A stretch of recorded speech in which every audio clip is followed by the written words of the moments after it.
السلام عليكم.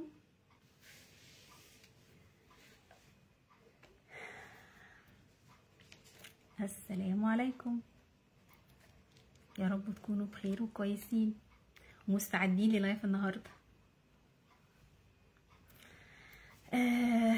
النهارده بقى هنتكلم في موضوع مهم جدا جدا، وموضوع شائك. يعني انا بشوف انه موضوع شائك، ولو فهمناه هيفرق معانا كتير كتير كتير في علاقتنا بنفسنا وفي علاقتنا بالاخر. اهلا يا وريا، يا ورده، يا ناتيه، آية، اهلا اهلا اهلا وسهلا. يا رب تكونوا كويسين. كالعاده اول ما ببدا اي فيديو بقول اي لايف، بقول ان انا ما بعرفش اشوف اي كومنتس مده كده نص ساعه او حاجه، لغايه ما بتكلم شويه وبعد كده الكومنتس بتيجي. انا كنت بقول ان احنا هنتكلم النهارده في موضوع مهم جدا جدا، وهو ازاي احنا تلقينا الحب، ونتيجه لان احنا تلقينا الحب واحنا صغيرين ده اثر علينا وعلى علاقتنا العاطفيه دلوقتي. مش عارفه، عايزه ابدا وعايزه بس الناس تيجي عشان ما يفوتهمش حاجه، وبرده مش عايزه اطول عشان المدارس بقى والحاجات دي وما اطولش عليكم. يا رب تكونوا بخير كلكم. طيب انا هخش في الموضوع على طول، وبعدين اهلا يا مروه، وبعدين يعني نتكلم، وبعدين ان شاء الله باذن الله بقى اللي يفوتوا حاجه يبقى يشوفوا في الاعاده باذن الله عشان ما اطولش عليكم. انا كنت بقول هنتكلم النهارده بقى في علاقتنا بالحب زمان واحنا صغيرين، وتاثير الحب على الطفل الداخلي بتاعنا، ازاي اتاثر وازاي بعد كده بيترجم الحب في علاقاته الحاليه دلوقتي. طيب هبدا كلامي كده في الاول خالص. بالاول ايه المفروض كان يحصل واحنا صغيرين؟ ايه نوع الحب اللي كان المفروض يحصل نتلقاه واحنا صغيرين؟ في حاجه اتعلمتها من كوتش محمود جزاه الله خير، يعني كان في احد الكورسات، وكان بيقول لنا ان واحنا صغيرين بنبقى عاملين زي البذره. ثواني بس احط السماعه عشان ايه تسمعوني كويس.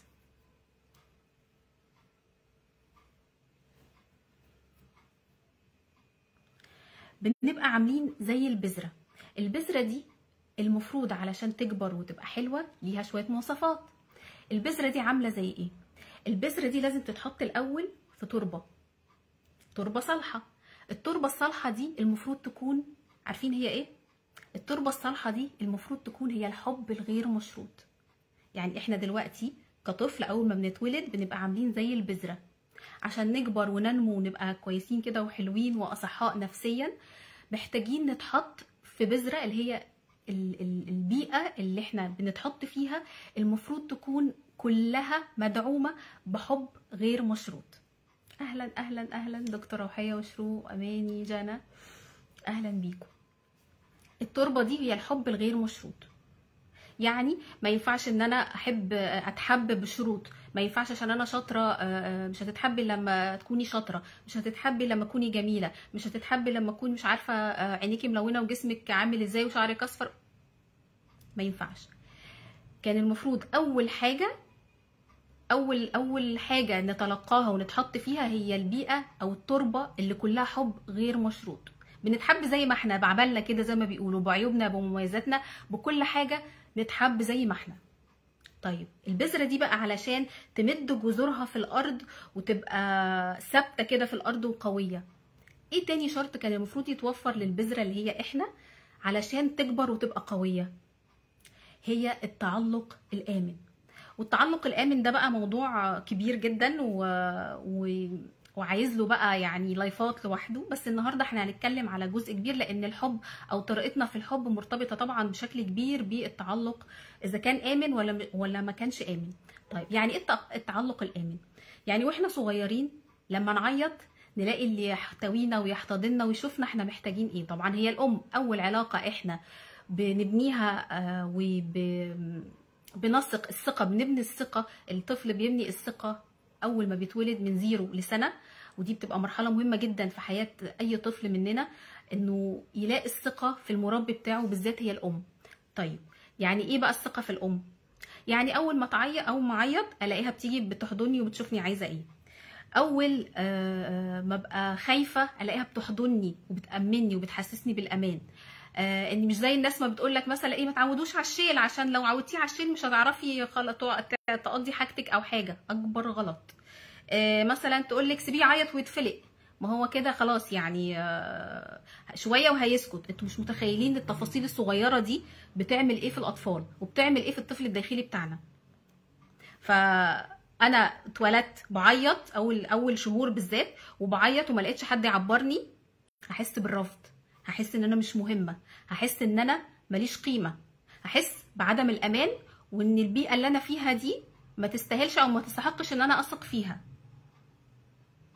متخيلين يعني الجزئيه بتاعت الثقه دي واهتمام الام والعلاقه والتعلق ما بين الام وما بين الطفل، والرعايه اللي احنا خدناها واحنا صغيرين وشكلها كان عامل ازاي، ده بيأثر على شكل كل حياتنا بعد كده. ليه؟ لان ده بعد كده بيبني الثقه، اذا كنت انا هثق في نفسي وفي الاخر او في العالم من حواليا ولا لا. فالتعلق الامن ده مهم جدا جدا، ان احنا كان المفروض ناخده، كان المفروض يتحقق لنا ويتوفر لنا واحنا صغيرين، بس بشكل او باخر، لان اهالينا برضو ما كانوش يعرفوا اي حاجه عنه. وطبعا الموروثات، وسيبيه يعيط وما تشيليش وما تعمليش ومش عارف ايه. او مثلا تلاقي ايه، حاجه بشوفها كتير قوي في الامهات، انه يكونوا مثلا عايزين ينزلوا ويجيبوا حاجه، فيخلوا مثلا البيبي مع مامتهم وفجاه يختفوا من قصاده. فليكوا ان تتخيلوا الصدمه وعدم الامان وعدم الثقه اللي بيحسها الطفل. بقول لك هو الام بتبقى متخيله ان البيبي او الطفل هو مش حاسس، عادي هيعيط شويه ويسكت. بس دي من اخطر الحاجات اللي بتعمل، تخيلوا، بتعمل جروح في الطفل الداخلي. كنت كتبت قبل كده في بوست من البوستات ان قد ايه بتعمل جرح الهجر عند الطفل. مش بس جرح الهجر، وبتخلي عنده عدم ثقه في نفسه وعدم ثقه في الاخر. لان الطفل في السن ده هو ما بيبقاش عنده فكره ان انت لو هتختفي هترجعي تاني، دي كده حاجه في المخ يعني. انه لا، هو ما عندوش لسه التكوين او الصوره دي من الحاجه اللي لما بتغيب بتروح، لا بترجع تاني، لا. فبيحس بكميه الم وكميه هجر فظيعه. ففي الفتره دي المفروض اللي بيحصل، وده انا بقوله للامهات كتير جدا، انه في الفتره دي المفروض تبص له، حتى لو اشهر، حتى لو شهور، بنبص في عينيه وبنقول له وبنكلمه، لان هم بيفهموا وبتوصل لهم طاقتنا، طاقه الاطمئنان اللي احنا بنديها لهم. فهنقول لهم، هنكلمهم، انا نازله شويه وجايه، حتى لو عيط يعني كده كده هيعيط عشان انت هتبعدي، بس على الاقل انت اتكلمتي وحصل فيه كوميونيكيشن. مش عارفه ايه حكايه السماعه النهارده، في حصل تواصل واحترمتيه وفهمتيه وقلتي له، تمام كده. فكل ده بقى، كل التعلق الامن ده ما بيحصلش. كل الحاجات اللي احترام الطفل والثقه وبعث الثقه فيه، كل الكلام ده ما بيحصلش. فايه اللي بيحصل؟ الجذور دي، احنا قلنا بقى عشان اللي دخل متاخر، احنا قلنا ان اي طفل مننا بيبقى محتاج اول ما بيتولد بيبقى عامل زي البذره، وبيبقى عشان يتحط في تربه، التربه دي تبقى المفروض حب الغير مشروط، وعشان البذره دي تمد جذورها في الارض المفروض تبقى يتلقى التعلق الامن. طيب التعلق الامن ده لو ما حصلش، ايه اللي بيحصل؟ الطفل زي ما انا قلت بيحس بالرفض، بيحس بعدم الثقه، بيحس بعدم القبول، بعدم الامان. دي كده خلاص بقى بتضربه في مقتل، وبيقعد وقت طبعا ممكن يعني تتصلح، بس بتاخد وقت وبتاخد وعي. وده اللي احنا بنعمله النهارده، ان احنا عايزين نبقى عندنا وعي، كل واحد عنده وعي بنمط الحب اللي هو تلقاه وازاي يقدر يعالجه ان شاء الله. تمام كده؟ طيب في بقى بعد كده التعلق الامن ده الجذور. طيب لما الشجره بقى تكبر، الجذع بتاع الشجره ايه؟ الاحتواء. بنبقى محتاجين، لو احنا خدنا اول حاجه زي ما انا قلت الحب الغير مشروط، خدنا التعلق الامن، بعد كده الاحتواء. الاحتواء ده هو الاحتواء الجسدي والاحتواء العاطفي، الاتنين مع بعض محتاجين قوي الجزئيه دي. لو حصل وتوفر لنا الثلاث شروط دول والثلاث عناصر دولت، ايه اللي هيحصل؟ الشجره دي او البذره اللي بقت شجره اللي هي احنا، هتثمر على ايه؟ عن ثمار. والثمار دي عباره عن ايه؟ الثمار دي عباره عن نقاط القوه بتاعتنا، عباره عن كل واحد هيعرف ايه الميزات وايه الموهبه اللي ربنا اداها له عشان يقدر يخدم في الكون. لكن لما كل الحاجات دي ما بتحصلش، ايه اللي بيجرى؟ بيحصل بقى حاجات كتيره هنعرفها دلوقتي. طبعا بيحصل تعلق غير امن، واشكال التعلق الغير امن ده كتير قوي، في منهم 5. انا عايزه اعرضه لكم كده بشكل مختلف، علشان انا كنت يعني ممكن مستوحاه من الخمس انماط دول، مستوحاه من فيديو كنت شفته اجنبي، ممكن كتير منكم يكون شافه، بس انا حسيت ان انا عايزه اعرضه بشكل مختلف، ولانه مهم جدا جدا لو حد ما شافوش، وان انا ابسطه انه يوصل لكم بطريقه مبسطه، وبطريقه ان شاء الله باذن الله تبقى سهله وقريبه مننا. عايزاكم كده تتخيلوا معايا ان احنا او هاخدكم كده معايا في جوله لخمس بيوت، 5 بيوت، كل بيت فيهم فيه طفله، وكل طفله هنشوف مع بعض ايه نوع المربي اللي كان بيربيها في البيت ده، ولما كبرت الطفله دي بقت عامله ازاي وبتعبر عن الحب ازاي في علاقتها. مستعدين؟ يلا بينا. اهلا يا ريمو حبيبتي، تغريد وجنى فوفا. في كل بيت، تعالوا بقى نشوف دلوقتي في كل بيت، اول بيت كان فيه طفله شكلها عامل ازاي. هنسمي الطفله دي وليكن سما، انا سميتها سما، تمام.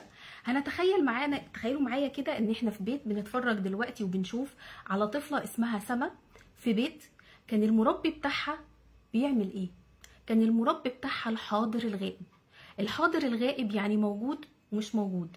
موجود يعني مش ميت، هو موجود فيزيكالي، موجود في البيت، بس دايما مش موجود، دايما غايب، دايما مسافر، دايما في الشغل، دايما مش متواجد. مثلا موجود معاهم وماسك الموبايل، موجود معاهم وبيشتغل على الكمبيوتر، بيشتغل معاهم، قصدي قاعد في البيت بس بيتفرج على التلفزيون. مفيش اي تواصل لا جسدي ولا مشاعري ولا اي نوع من الكوميونيكيشن ما بينه وما بين الطفله ديت. وانا بتكلم هنا عن المربي اذا كان الاب او اذا كان الام، عشان بس ايه يبقى في كل الحالات، تمام كده. فسما كبرت، او سما دلوقتي هي لسه طفله مع مربي مش حاسس باي اهميه ليها، ما بيوفلهاش الاحتياجات العاطفيه ولا الاحتياجات النفسيه بتاعتها، حتى وهي في امس الحاجه اليه ما كانتش بتلاقيه. وحتى لما بيكون موجود بيبقى تصرفاته غير متوقعه، متبقاش عارفه يعني هو ممكن يعمل ايه يعني في اللحظه اللي جايه دي، او حتى ان هو ممكن يبقى موجود ويختفي فجاه، فده بالنسبه لها شيء مش متوقع، فده كان بيألمها جدا. سما ديت ايه اللي حصل لها؟ سما لما كبرت، تعالوا كده نشوف ايه اللي حصل لها. سما بقت بنوته كبيره وحلوه، بس لما كبرت بقى عندها طريقه الحب المتذبذبه المتردده. يعني ايه؟ بقت متردده في علاقاتها، في ارائها، في قراراتها، في كل شيء في حياتها مش عارفه تاخد فيه قرار، او بتبقى متردده في كل حاجه في حياتها. سما لما كبرت بقت كل شويه عايزه تخش في علاقات كتير، عايزه تتونس بالناس، بتبقى عندها مبالغه في التعارف. عارفين كده الناس اللي كل شويه، يعني كل يوم تلاقيهم بيتعرفوا على صاحب شكل، كل شويه تلاقيهم بيتعرفوا على شله كبيره وصحاب كتير ومعارف كتير، تبقى دايما عايزه تتونس بالناس. بس للاسف لما بيحصل حاجه من اي شخص من الاشخاص دولت، تلاقيها حصل لها ايه؟ تلاقيها بقت تشك كده في جديه العلاقه، تلاقيها ان هي حاسه بعدم الراحه. ليه؟ لان لو حصل حاجه او حصل حاجه مش متوقعه من الشخص اللي قدامها، بيفكرها بالمربي او باللي حصل معاها وهي صغيره مع المربي بتاعها، لما كان بيبقى موجود وفجاه يختفي، بيبقى موجود ومش موجود، فده بيعمل لها خوف من الهجر. بتبقى دايما طول الوقت خايفه ان الشخصيه دي تهجرها وتسيبها. فبتعمل ايه بقى؟ بتعمل حركه نميسه قوي، ان هي ممكن اول ما تلاقي حاجه كده مش متوقعه من الطرف التاني، هي حتى ما بتديش لنفسها فرصه ان هي تعرف هي ليه حصل كده من الطرف التاني، او انه جايز يكون يعني مش قصده ايا حاجه، لا هي بتصدر الاحكام على طول وبتروح سايباه قبل ما هو يسيبها، لانها عندها خوف رهيب جدا جدا من الفقد والهجر. فتقول لك بدل ما انا اتهجر اهجره انا، عشان ما احسش بنفس الاحساس اللي انا كنت بحسه وانا صغيره من المربي بتاعي، من بابا او من ماما، لما كانوا بيسيبوني ويهجروني ويهملوا احتياجاتي. وده بيبقى شيء صعب جدا جدا جدا. فبتفضل طول عمرها مش مرتاحه. بيبقى كمان نسيت اقول لكم بيبقى عندها التعلق شديد جدا جدا، ورغم ان بيبقى عندها التعلق شديد بالاشخاص وبالاشياء، لكن زي ما قلت لكم بيجي عليها وقت او بيجي عليها فتره بتروح سايبه الشخص. لو حست كده ان هو في بعض من الناس دي بتروح سايبه الشخص قبل ما هي تتساب. دي اول طفله عندنا اتولدت في بيت لمربي الحاضر الغائب، كونت شخصيه عندها في الحب اسمها المتذبذب او المتردد. دي اول طفله. طيب تعالوا بينا نشوف تاني طفله. تاني طفله انا سميتها لما. عايزه اقول لكم بقى لما دي من اصعب، اتربت في اصعب ظروف ممكن حد يتعرض او يتربى فيها. سما دي اتولدت في بيت كان المربي مؤذي. يعني ايه مؤذي؟ مؤذي يعني كان بيضرب وضرب مبرح، كان بيعنف، كان بيهين، اتعرضت للإهانة، للأذى، للقسوة، للتعذيب، ممكن مش ببالغ، ممكن للتعذيب في بعض الأحيان. كانت مش عارفة تحس بالحماية، كانت طول الوقت حاسة ان هي خايفة وان هي مش محمية كفاية بما يكفي. كانت حاسة طول الوقت ان هي خرجت من منطقة الراحة بتاعتها. منطقة الراحة دي المفروض كل واحد فينا وكل طفل فينا يبقى في حماية المربي. هو الواحد بيحس بالأمان فين غير في بيته؟ لكن للأسف لما كان حظها، دي قصتها، مش عايزة أقول حظها وحش بس دي قصتها إن هي تتولد في بيت مع مربي كان بيأذي، فطول الوقت كانت حاسة بعدم الحماية، طول الوقت كانت حاسة بعدم الخوف، طول الوقت كانت حاسة بمشاعر الذل والإهانة والخوف. فإيه اللي حصل؟ اللي حصل للما ديت لما كبرت وهي عندها احساس دايم ان هي عايزه تبقى دايما الخيوط في ايديها، دايما الكنترول في ايديها، دايما يبقى ليها اليد العليا في كل حاجه وتبقى مسيطره على كل حاجه عشان تقدر تتجنب كل المشاعر السلبيه اللي كانت بتحسها زمان وهي طفله. احنا دلوقتي شايفينها بتتضرب وبتتهان، بتتألم وهي خايفة، مش عارفة ترد، مش عارفة تدافع عن نفسها ولا تحمي نفسها. فلما كبرت بقت تحمي نفسها ازاي؟ تحمي نفسها بان هي تبقى قوية وان هي تبقى مسيطرة على كل حاجة. ليه؟ علشان ما تحسش بالضعف اللي كانت بتحسه وهي طفلة. تاني حاجة علشان تتجنب مشاعر زي ما احنا قلنا كده، لما كانت طفله كانت بتحس بمشاعر سلبيه، فلما كبرت بقت مش عايزه تحس بمشاعر، استبدلت كل المشاعر الخوف ده بمشاعر القوه، السيطره، عشان تستبدل كل المشاعر دي وما تتكررش عندها الاحاسيس بتاعه الذل والخوف وقله الحيله. اصعب حاجه بتوجع لما قله الحيله، لما تتحط في موقف ما تعرفش تدافع عن نفسها، او حتى في ناس بعد كده لما بتتعرض لازمات في الفلوس، في الماده، في علاقتها مع شريك الحياه، في علاقتها مع اولادها، بقت عايزه تسيطر عليهم كلهم علشان تحس ان هي ماسكه زمام الامور، وعشان ما تحسش ان هي قليله الحيله زي ما كانت قليله الحيله زمان. بقت تستبدل كل المشاعر السلبيه بشعور واحد بس وهو الغضب. تخيلوا معايا كده سما لما كبرت بقت بتعبر عن كل مشاعرها بالغضب. الغضب بالنسبه لها بيمثل لها القوه، بيمثل لها ان هي اللي مسيطره. لما تكسر وتضرب وترزع او حتى تزعق وتاكل اللي قصادها، انا كده قويه، انا كده مش ضعيفه، انا كده مش هرجع الطفله اللي كانت بتستخبى تحت السرير ولا اللي كانت بتدافع كده عن نفسها علشان تحمي نفسها. لا، انا دلوقتي قويه. لما بتقول انا دلوقتي قويه واقدر ادافع عن نفسي واقدر املك كل اللي حواليا واتحكم في كل اللي حواليا. لما بتمثل النمط المسيطر في الحب. في كتير مننا ممكن يواجه الجزئيه ديت، انه يلاقي شريك الحياه دايما بيسيطر عليه.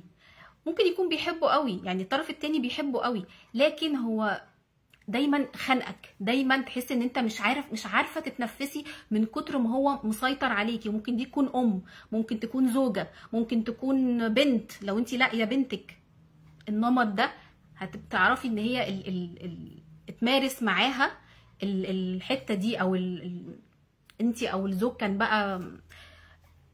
كان مؤذي شويه. طيب دلوقتي عندنا احنا خدنا شفنا مع بعض سما، خدنا لما، تعالوا نشوف حلا، عشان انا سميتهم كده عشان يبقوا كلهم على نفس الوزن يعني منتلخبطش. حلا دي بقى اتربت مع مربي، تعالوا كده نشوفها.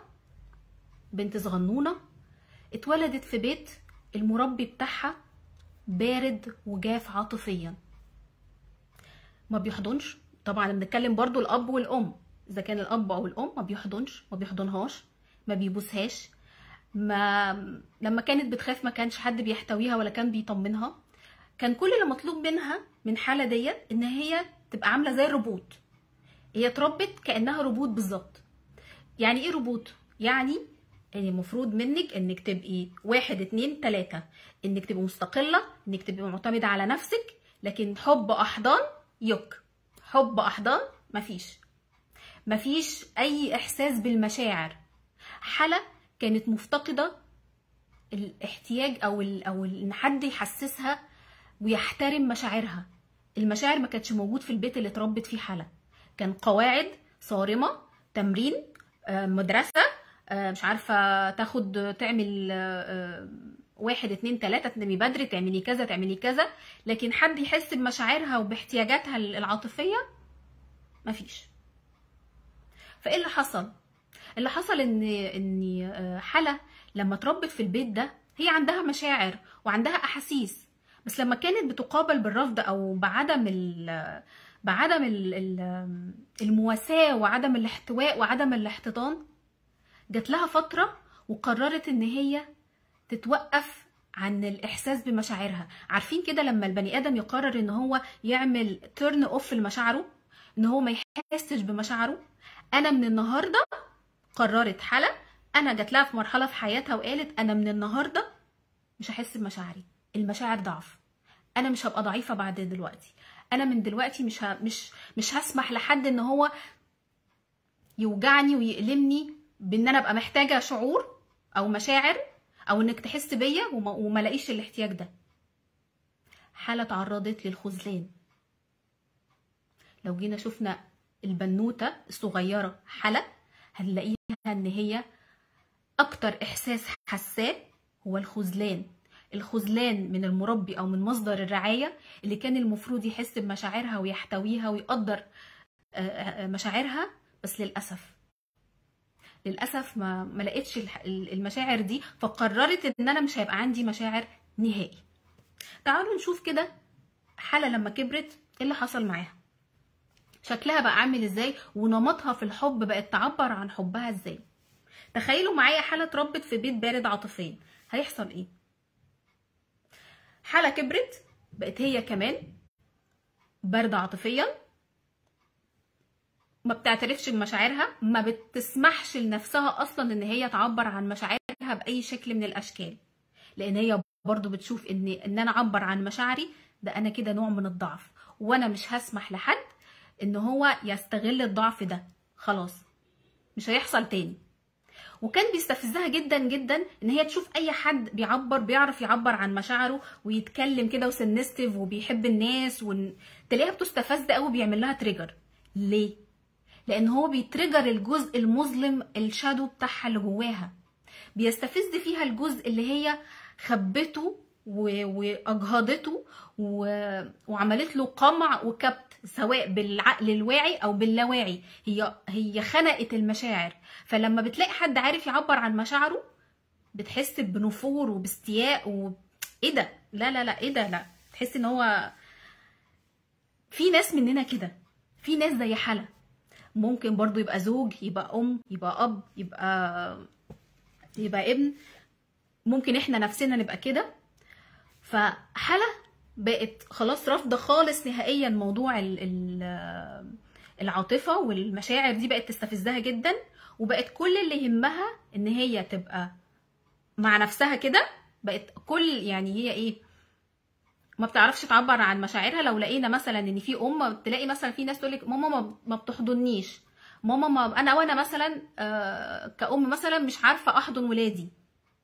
نبقى عارفين الخلفيه والباك جراوند، ليه انا مش عارفه احضن، ليه ماما مش عارفه تحضني، ليه ماما مشاعرها جافه وما بتقدرش تحس بيا، عشان نوع الحب اللي هي تلقته هي كمان ما كانش فيه، ما عندهاش. فهو ده النوع اللي هي تعرفه، هو ده اللي تفهمه، هو ده اللي قررت تبقى خلاص، يعني قررت ان انا مش هعرف تاني، او مش هعبر تاني عن مشاعري. والنوع ده هو اسمه المتجنب. المتجنب اللي بيتجنب الحب، او بيتجنب المشاعر، او بيتجنب التواصل والقرب والحميمية. يعني في ناس مثلا تبقى في العلاقات عامله ازاي، عادي نتكلم عادي مع بعض، يبقوا لذاذ، وممكن يبين لك اعجابه او كده، بس بعد فتره لما تقربوا قوي من بعض تلاقيه بيبعد، او تلاقيكي انت لو انت ده نمط الحب بتاعك تلاقيكي انت بتبعدي. ليه؟ لانك خايفه انك ما يتمش تقدير مشاعرك، وتتعرضي للخذلان، وتتعرضي للألم والحرمان العاطفي اللي كنتي حاسه بيه زمان. انت ما صدقتي ان انت خلاص كبتي الجزئيه دي، وخلاص انت بداتي تتماشي ودنيتك ماشيه بالموضوع ده، فلا خلاص بقى انا مش، لا لا لا لا، فبترفضي وبتبعدي. او حتى الشخص اللي بيعمل كده معاكي، حتى لو كان شريك حياتك، برضو دي بتبقى احاسيسه، وده بيبقى العالم الداخلي، هو بيبقى نفسه من جواه، نفسه جدا جدا انه يحب ويتحب، بس هو عشان ما يحسش بالخذلان تاني اللي اتعرض له مع اقرب الناس ليه، فقرر ان هو يمنع، قرر ان هو يوقف مشاعره، او لا انا خلاص انا مش هرجع تاني اتعشم في حد ويرجع يخذلني، لا. فده كان نموذج حالة، او النموذج اللي بيعبر عن النمط المتجنب في الحب. طيب تعالوا مع بعض نشوف بنوتة تاني في بيت تاني. البنوتة الرابعة، احنا كده خدنا 3. البنوتة الرابعة اسمها هنا. هنا اتولدت في بيت كان المربي بتاعها مضطرب. يعني ايه مضطرب؟ مضطرب يعني بيتسم بالعنف وبالغضب، اللي هو شوية يضرب، شوية يزعق، شوية. بس عايزه اقول لكم، لان انا وانا بحضر انا اتلخبطت ما بين الجزئيه او النمط ده بتاع المؤذي وبتاع المضطرب. في الواقع هما الاتنين قريبين قوي من بعض، لكن اشد حاجه هو المؤذي، المربي المؤذي. تخيلوا اكتر من المضطرب. المضطرب خلاها تحس بعدم الامان، خلاها ما كانش برضو بيحتويها، ما كانش برضو كل ده الاحتواء والمشاعر والكلام ده برضو مش موجود. هو كان بعنف، بيعنف، بيضرب، غضب، نفس القصة بس بشكل أقل من المربي المؤذي. فإيه اللي حصل مع هنا؟ هنا كانت عشان هي مش قادرة تتأقلم مع البيت ومع المربي ده، كانت بتعمل إيه؟ تخيلوا معايا كده إن هي كانت بتعيش في عوالم أخرى. عارفين كده الاطفال اللي بيعيشوا في عوالم اخرى، وحتى الكبار في مننا لغايه دلوقتي كده بيعمل كده، اللي هو بيعيش في عوالم اخرى، يعني تلاقيها سرحت كده في ملكوت عشان تنفصل عن الواقع، عشان ما تحسش بمشاعر الالم اللي هي بتحسها مع المربي ده، فقررت ان هي تنفصل عن العالم اللي فيها، عن الواقع اللي هي فيه، وتروح عامله ايه؟ عامله لنفسها واقع وعالم تاني خالص بقى، برنسيسات، اميرات، مش عارف ايه، كل واحده بقى وحسب او هنا دي الشخصيه اللي احنا بنتكلم عليها، وحسب بقى هي خيالها. المهم ان حضورها الكامل، الذهني الكامل، كان بيأذيها جدا عاطفيا، فقررت ان هي تعيش في عوالم اخرى. طيب لما كبرت، تعالوا نشوف بقى هنا لما كبرت دي نمطها في الحب بقى عامل ايه. هنا اول حاجه بقت ما عندهاش تقدير لذاتها، بقى عندها قلق واكتئاب، بقت طول الوقت نسيت اقول لكم في الحته بتاعت وهي صغننه كانت دايما بتسمع كلام عارفين كده الطفل اللي بيبقى خايف فيسمع كلام الكبير حتى لو مش مقتنع، هو بيتفادى المربي المضطرب ده، فكانت طول الوقت بتسمع الكلام. عارفين الاطفال تسمع الكلام طيب وحاضر عشان تتفادى اي الم نفسي او اي الم عاطفي، فكانت بتسمع الكلام. لما كبرت هي برضو عندها نفس الحالة، فضلت مكملة برضو. انا عايزة بقى مين؟ تدور على زوج عامل ازاي؟ بتدور على زوج مسيطر. عارفين النمط التاني اللي هو كان اتربى مع مربي مؤذي وعايز يتحكم في كل حاجة؟ هي لما بتكبر هنا بتدور على او بتجذب شخصية مسيطرة، عشان ده الشخصية اللي بتمشي، هو بيمشي كل حاجة. ما هي هنا دي بتمثل بقى النمط الرابع، وهي الضحية. الضحيه اللي بتبقى طول الوقت حاسه ان هي مش بايديها حاجه، هي كل الامور اوت اوف كنترول، هي مش في ايديها اي حاجه. عكس المسيطر، المسيطر بيبقى كل حاجه كنترول، اون كنترول في ايديه. الضحيه بتبقى كل حاجه اوت اوف كنترول.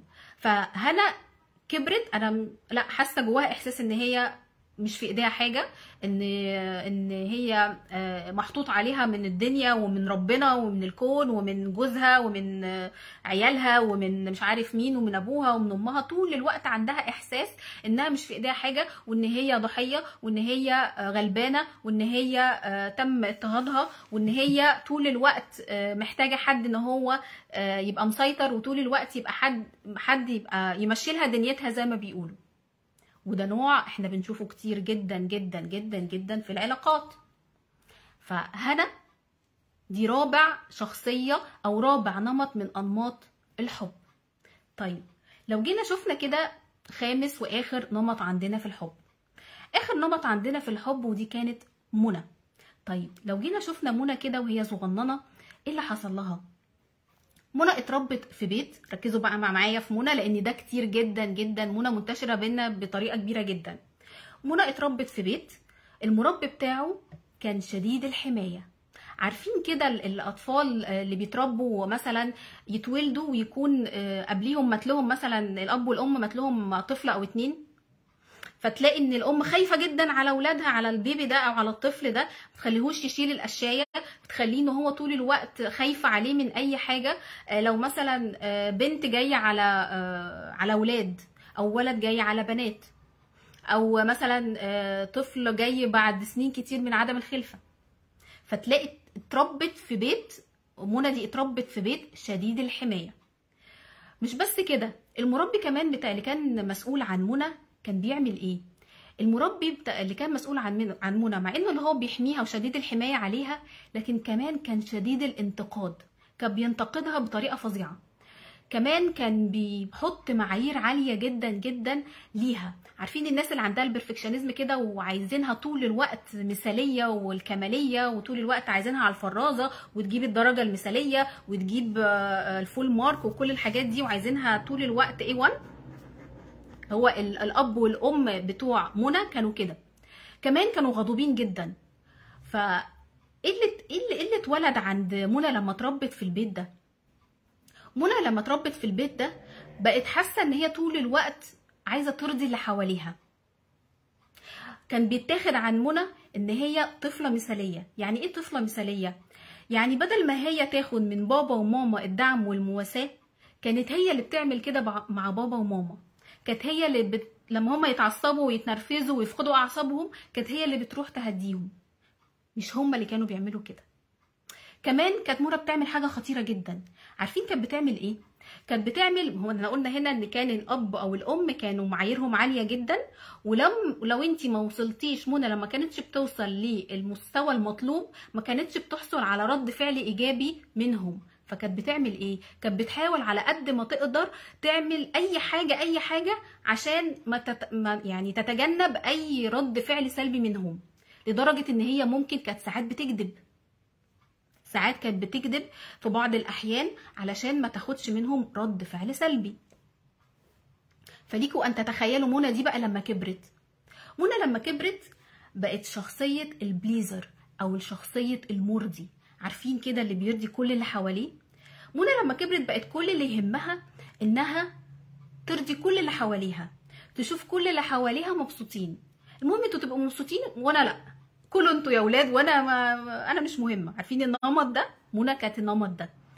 منى كانت كل اللي حواليها يبقوا مبسوطين حتى لو هي ضحت باحتياجاتها ورغباتها، المهم ان هي تشوف كل اللي حواليها مبسوطين. منى كانت عندها قدرة رهيبة انها تراقب الحالة المزاجية بتاعت كل واحد حواليها. عندها، عارفين قرون الاستشعار كده، والناس السنستيف اللي بيعرفوا يحسوا بيك قوي دول، هي منى كانت كده، اللي هو تحس بمشاعر الاخر. هو انت زعلانه، تيجي تقولك مثلا هو انت زعلانه، انت ما اتكلمتش وما فتحتش بقك عادي، بس هي عندها كده حاسه سادسه او قرون استشعار كده، اللي هو انت زعلانه وفعلا تبقي انت زعلانه وما اتكلمتيش، مش عايزه تبيني، هي بتبقى حاسه قوي، بتبقى حاسه قوي باللي قدامها. وللاسف لما رغم ان دي حاجه حلوه ان هي بتحس بالاخر، لكن في حاجه تانية مش كويسه. ايه اللي كان بيحصل مع منى؟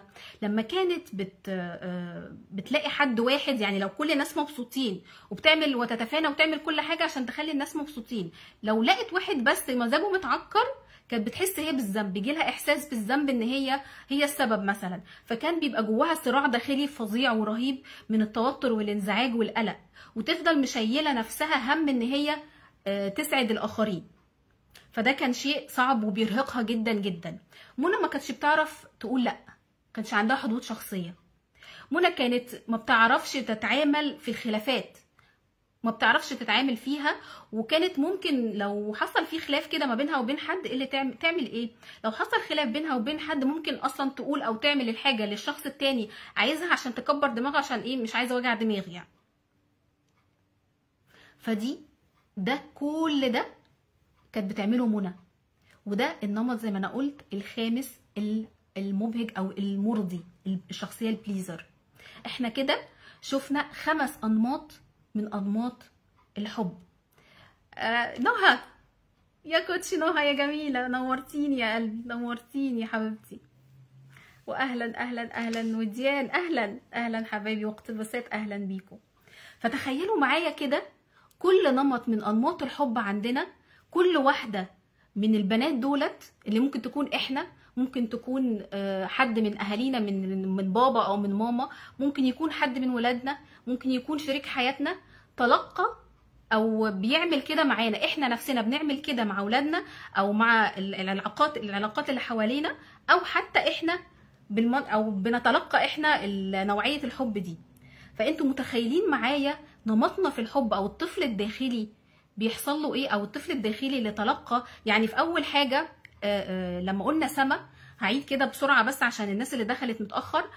سما كانت عندها المربي الحاضر الغائب اللي كان موجود بجسمه، لكن هو للاسف مش موجود، ما كانش بيديها الاحتياجات العاطفيه. فكان عندها دايما احساس بالخوف من الهجر والفقد. تاني حاجه لما اللي كانت المربي بتاعها اتربت في بيت المربي بتاعها مؤذي، فكان بيأذيها وكان حست بعدم الحمايه، كانت دايما حاسه بالخوف. فايه اللي حصل؟ ان هي بقت عايزه تسيطر على كل الامور حواليها وتبقى ليها اليد العليا، وبقت شايفه ان الغضب هو الطريقه الوحيده او الشعور الوحيد اللي بتحسسها بالقوه عشان تتلافى كل المشاعر السلبيه اللي تلقتها وهي صغيره من الذل وقله الحيله والاهانه والخوف والكلام ده. ودي كانت لما. تالت بنوته عندنا وهو تالت نمط من انماط الحب، وهي حلا، اللي كانت اتولدت في بيت المربي بتاعها بارد عاطفيا، ما كانش بيحضنها، ما كانش بيبوسها، ما كانش بيطمنها، كان عايزها روبوت، كان عايزها طول الوقت ماشيه على القواعد والقوانين، ما كانش فيه اي نوع من انواع الدفء كده والمشاعر والاطمئنان فكان اتولد عندها احساس بالحرمان العاطفي وكمان الخذلان. فقررت ان هي تدفن مشاعرها بايديها، وقررت ان هي خلاص لا مشاعر بعد اليوم، وخلاص انا هبقى مع نفسي ومش هيبقى عندي علاقات حميميه قريبه. طيب رابع حاجه وهي هنا، هي اللي بتعبر عن احنا قلنا حلا كانت المتجنب، بعد كده هنا الضحيه، رابع نوع من انواع او نمط الحب وهو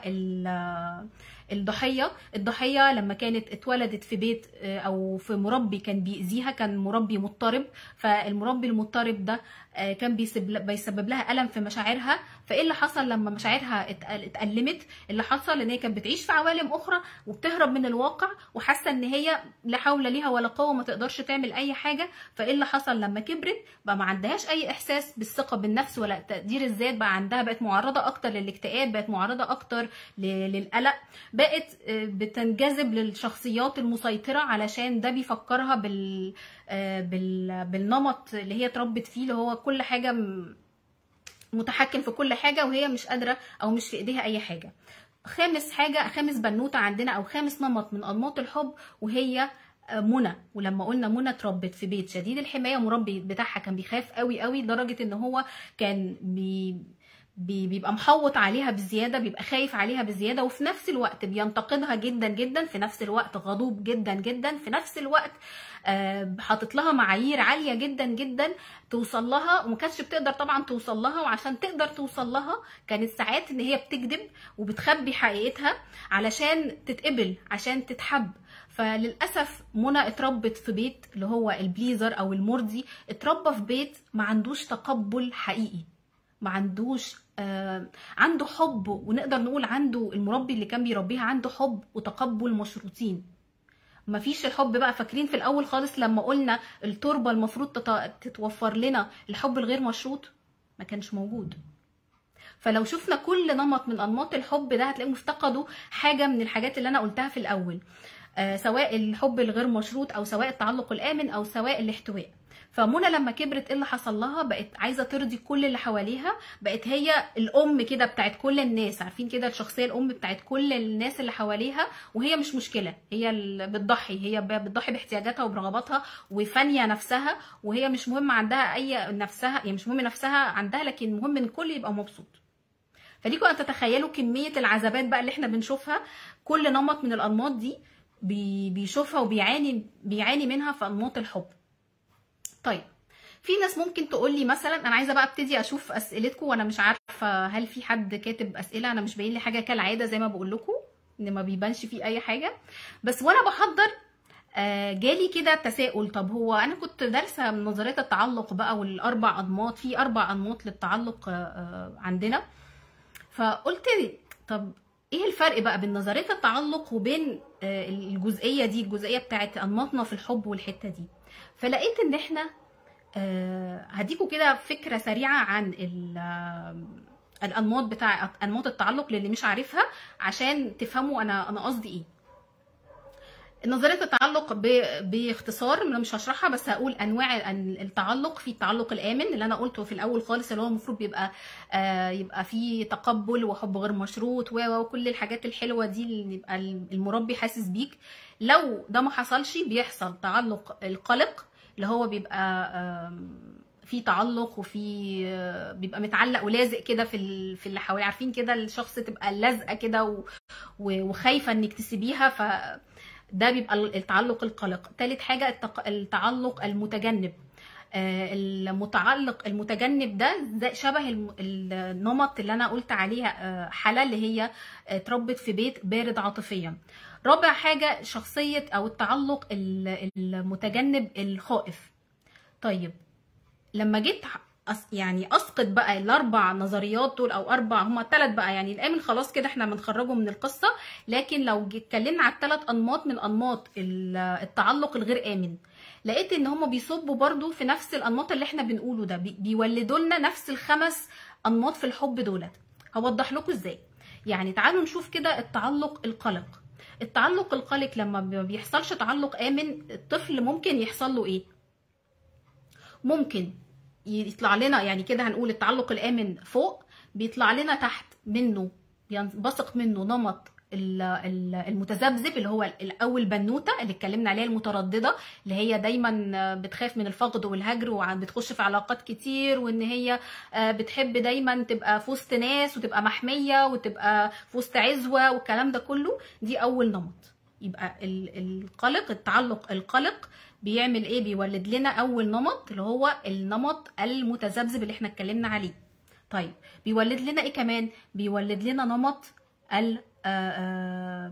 الضحيه، اللي هي مين كانت الضحيه عندنا؟ اللي هي كانت هنا، شخصيه الضحيه، اللي هي انا لا حول ليا ولا قوه، وان انا مش بايدي حاجه، وان انا كل الدنيا حاطه عليا والكلام ده كله. طيب ممكن ينزل لنا تاني من التعلق القلق ده ايه؟ البليزر، شخصيه البليزر اللي هي المرضيه، اللي هي انا عايزه كل الناس تبقى حلوه وانا مش مشكله. طيب دول كده 3 انواع او 3 انماط بينزلوا لنا كده وبيتولدوا عندنا من التعلق الكبير، التايتل الكبير اللي هو التعلق القلق. طيب لو جينا للتعلق المتجنب، لقيت ان في نوعين. في نوع اسمه التعلق او المتجنب الرافض، والمتعلق الخائف. يعني ايه؟ لو محدش فاهم ممكن تقولوا لي، بس عشان انا مش شايفه كومنتس، فممكن توضحوا لي بس الدنيا عندكم. انا هكمل وبعدين يا رب بقى يظهر لي الكومنتس. التعلق المتجنب اللي هو المتجنب الرافض، اللي هو كان زي شخصية حلا. لما جيت قلت لكم ان الرافض ده اللي هو ما بقاش خلاص يتعامل مع مشاعره، بقى رافض المشاعر. لما بيشوف اي حد بيعبر عن مشاعره بيحس بالتريجر وبيحس بالنفور وبالاشمئزاز وانه ايه ده لا، هو الاول وهله بيكره الموضوع ده. طب مين المتعلق الخائف؟ عايزه اقول لكم بقى المتعلق الخائف ده هو اصعبهم جدا. والمتعلق الخائف ده او متجنب الخائف ده هو المسيطر اللي احنا قلنا عليها لما، اللي هي اتعرضت للمربي المؤذي. المربي المؤذي اللي كان عايزها، اللي هو كان بيأذيها، بيضربها، بيهينها، خلاها فقدت الثقة بكل الناس. يعني المتعلق الرافض او المتجنب قصدي الرافض، هو في العمق نفسه ان هو يحب ويتحب، بس هو عشان اتخذل فانا لا. فممكن ان هو يتكلم معاكي وكل حاجه وبتاع، بس تيجي عند حته القرب يروح موقف، يروح باعد، تلاقيه كده رجع كام خطوه ورا. لكن تيجي بقى عند الرافض، هو رافضك انت، هو لا، هو شويه تلاقيه بيقرب، شويه تلاقيه بيبعد، لان هو يا حرام مش هو ما عندوش الامان او ما عندوش الثقه الكافيه اللي تخليه مكمل معاك. هو مش واثق فيك انت اصلا، لان هو فقد الثقه في اقرب الناس ليه. انتوا متخيلين الناس المسيطره قوي دي، الكنترولر قوي دولت بيبقوا عاملين ازاي؟ بيبقوا فاقدين الثقه في نفسهم وفي العالم وفي كل الاشخاص. خلاص انا مش بقى خذلان، دي حاجه اكبر من الخذلان بكتير جدا. ان انا لا، انا مش واثق فيك اصلا. يعني انت ممكن في اي وقت تمشي، ممكن في اي وقت يطلع منك تصرف غير متوقع، زي ما كان بيحصل مع باباه او مامته. كانوا ممكن فجأة مثلا تلاقي الدنيا قامت، او تلاقي الدنيا ولعت، او تلاقي الدنيا كده مسكوا ضربه وهو مش قادر يدافع عن نفسه. فطول الوقت مش قادر يعمل حاجة، ومش قادر يدافع عن نفسه، مش قادر يوثق في اي حد. لاني وانا بحضر زي ما قلت لكم حسيت ان ممكن، ليه بقول لكم كل الحاجات دي؟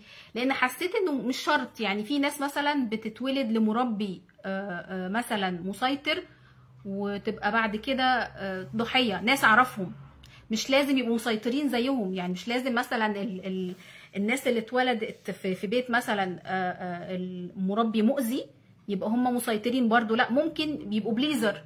ممكن من كتر ما هم اتأذوا يبقوا هم عايزين يبقى بليزر. لا انا عايزه، لا، من كتر ما بيبقوا عاطفيين قوي، بيبقوا حاسين بالناس قوي من كتر ما هم اتأذوا. فحسيت ان في كذا نمط. هي بصوا مش قاعده، يعني هي مش قرآن، احنا بس بنعرف كوجهه عامه كده، يبقى عندنا كخريطه انه كل واحد فينا يعرف الظروف اللي اتولد فيها وازاي اثرت عليه بعد كده لما كبر. ممكن نقول ان الغالبيه العظمى ممكن يبقى بالطريقه اللي انا قلتها لكم ديت، بس في احتمالات كتيره لا نهائيه. لان احنا زي ما قلت لكم في الماستر كلاس ان احنا اللي بيفرق الطفل الداخلي حياته، مش الظروف اللي اتولد فيها. لو هنرجع بقى اللي شافوا الفيديوهات قبل كده، هو كل واحد والقرار اللي خده عن نفسه. هو انا دلوقتي اتربيت مثلا لشخصيه مؤذيه واتضربت واتهنت وكل الكلام ده، هل انا هبقى هنا بقى الطفل الداخلي والقرار بتاعه اللي بيتحكم في كل مصيرنا بعد كده؟ هل انا هطلع نسخه من الاب ده وابقى مسيطر وابقى غضوب وابقى ما بعبرش عن مشاعري وكده، ولا هطلع العكس تماما؟ بالعكس هطلع بليزر، بالعكس هطلع ان انا حاسس بالناس قوي، ولا ممكن اصلا اطلع ضحيه وحاسس ان انا لا حول ليا ولا قوه. كل الاحتمالات دي متوفره، وكل الاحتمالات دي موجوده. حسب انت بتقرر ايه. زي ما قلت احنا ممكن نبقى 2 اخوات في نفس البيت ويبقى نفس المربي، بس انا اقرر ان انا مثلا اطلع ضحيه، واختي مثلا تطلع تقول لا انا هبقى مسيطره. عشان بس ممكن في ناس لما تاخد او تشوف الانماط دي وتقول لك لا، طب ما انا مثلا كنت لوالد مثلا اي حاجه تجنبي مثلا، وانا طلعت لا، انا طلعت ان انا بحب الناس وبحب اللمه وبحب مش عارف ايه والكلام ده كله. وارد، لان ده قرارك انت، ده اللي انت خدتيه عن نفسك، او قرار الطفل الداخلي بتاعك. فهمني يا رب تبقى واضحه الجزئيه دي. انا عايزه بقى اسمعكم. انا خلصت جزء كده حلو كبير يعتبر المعظم. عايزه لو في اسئله، لو في اي استفسار مثلا مش واضح، بحيث ده هيخدمنا كده في ان الموضوع يوصل اكتر يعني. بالظبط يا ولاء، بالظبط يا لولو، ان فعلا مفيش قاعده ثابته، وده اللي انا بكتشفه فعلا في الحياه او في الجلسات، انه فعلا مفيش قاعده ثابته. مفيش. انت وحسب القرار اللي انت بتاخده، وانت وحسب الرؤيه اللي انت بتشوفها للعالم، واللي انت قررت ان انا مش هبقى زي، يا اما هبقى زي الاب والام، يا اما هبقى عكسهم تماما تماما. فدي كل ده بيبقى على حسب قرار الطفل الداخلي زي ما انا قلت لكم. عايزه اسمعكم. ايه؟ انا مش ظاهر لي تعليقات، ما ظهرليش غير تعليق ولاء. هل مفيش اي تعليقات او مفيش اي اسئله؟ اعتبر كده مفيش اي اسئله. اكمل. هيا بنانيت، للاسف اللي عندي التعليقات مش واضحه خالص. طيب الجزء اللي انا شرحته ده واضح عشان بس اكمل؟ هل واضح؟ اوكي. اماني بتقولي كملي. حاضر يا اماني. حاضر. انا كنت عايزه اسالكم بس بعد ما اخلص بقى، حد شاف هو نمط او عرف هو نمط من انهي نمط من انماط الحب؟ هل حد قدر يفسر نمط شريك حياته كان عامل ازاي، او ليه هو مثلا شريك حياته بيعمل كده؟ طب الحمد لله يا شروق. ماشي يا مروه، الحمد لله. انه انا بقول الجزئيه دي مش عشان بس دي مهمه، جزئيه جدا مهمه جدا عايزه اوضحها لكم. مش عشان ان احنا يصعب علينا نفسنا، وده انا قلته برضو قبل كده، عشان تمام يا لو، تمام يا امين، ان مش عشان يصعب علينا نفسنا او نلقي اللوم على الاهل او كده، لا، علشان نتعاطف مع نفسنا اولا، ونتعاطف مع نفسنا مع الاخر. يعني لو زي ما انا قلت، ان لو احنا اتربينا في بيت كان المربي بتاعنا مسيطر او متجنب او الحاضر الغائب او مضطرب او شديد الحماية او ايا كان من الانماط دي، محتاجين ان احنا نتعاطف معاه ونتعاطف مع نفسنا. ليه؟ لان انا لو خدت ان انا عارفين بقى اللي هو الطرف اللي انا ارمي اللوم عليهم، او ان انا ابتدي ان انا ابقى متضايقه منهم، او ابتدي ان انا عندي ودي برضو يا تغريد على فكره برضو حته كويس ان انت قلتي الجزئيه دي، ربنا يبارك لك، لان انا برضو فكرت فيها وانا بحضر، برضو لقيت ان ممكن يبقى حد عنده اكتر من نمط، وممكن اصلا تبقي انت نمط وانت صغيره، وبعدين تتعرضي لصدمه فتبقي نمط تاني. يعني انا كنت مثلا اللي هو في الاول خالص نمط كان عندي التعلق جامد، لما تعرضت للصدمه بتاعت الانفصال دي بقيت تجنبي، بقيت مش عايزه حد، وببقى خايفه وببقى كذا وببقى، فبعدين رجعت الحمد لله التعلق الامن بقى. يعني دلوقتي وصلت الحمد لله التعلق الامن، بس انا طول حياتي بنتقل من على مدار حياتي من نمط لنمط، مفيش حد ثابت، وممكن فعلا تلاقي عندك كذا نمط. دي برضو حلوه قوي يا تغريد الجزئيه اللي انت قلتيها، لاني كانت فعلا عايزه اقولها ونسيتها، فشكرا جزاك الله خير.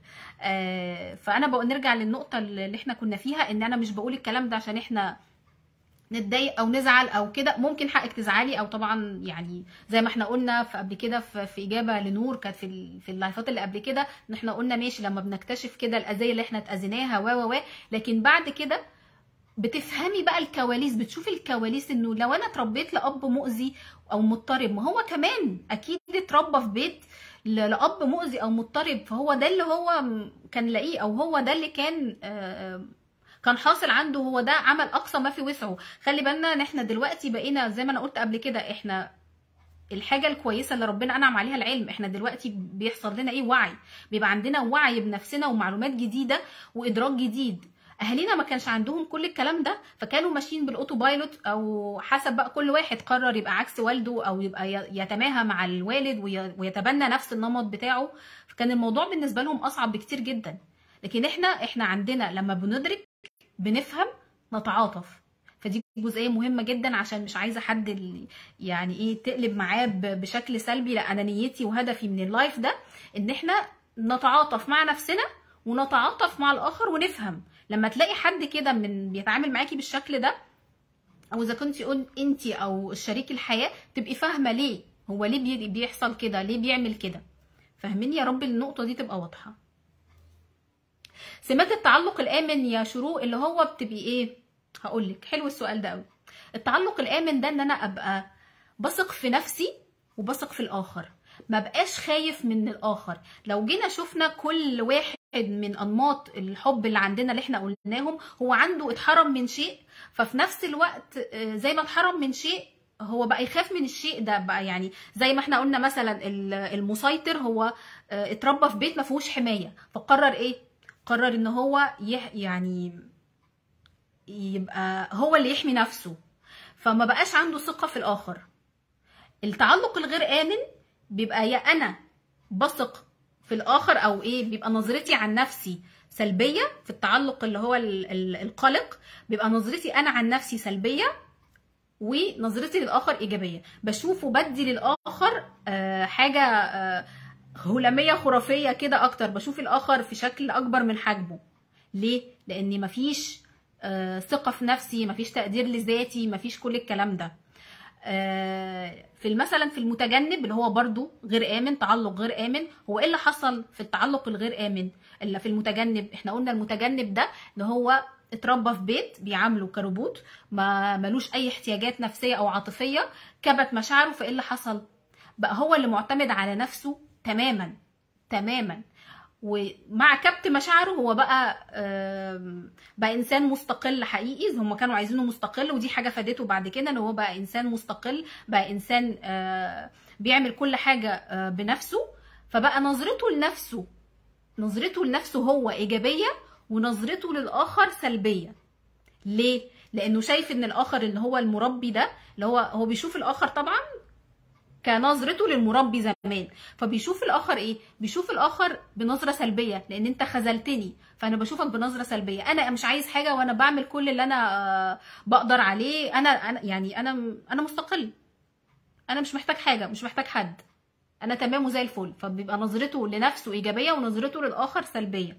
طيب لو جينا بقى للتعلق الامن وسؤالك يا شروق، لا، انا نظرتي لنفسي ايجابيه ونظرتي للاخر برضو ايجابيه. ليه؟ لان انا وصلت في مرحله ستيبل، وصلت لمرحله انا مرتاح مع نفسي ومرتاح مع الاخر. انا بثق في نفسي وبثق في الاخر. لو الاخر انا كنت في علاقه وسابني، مش هنهار بقى واحس ان انا ضعت وان انا ماليش اي وجود وماليش اي لازمه.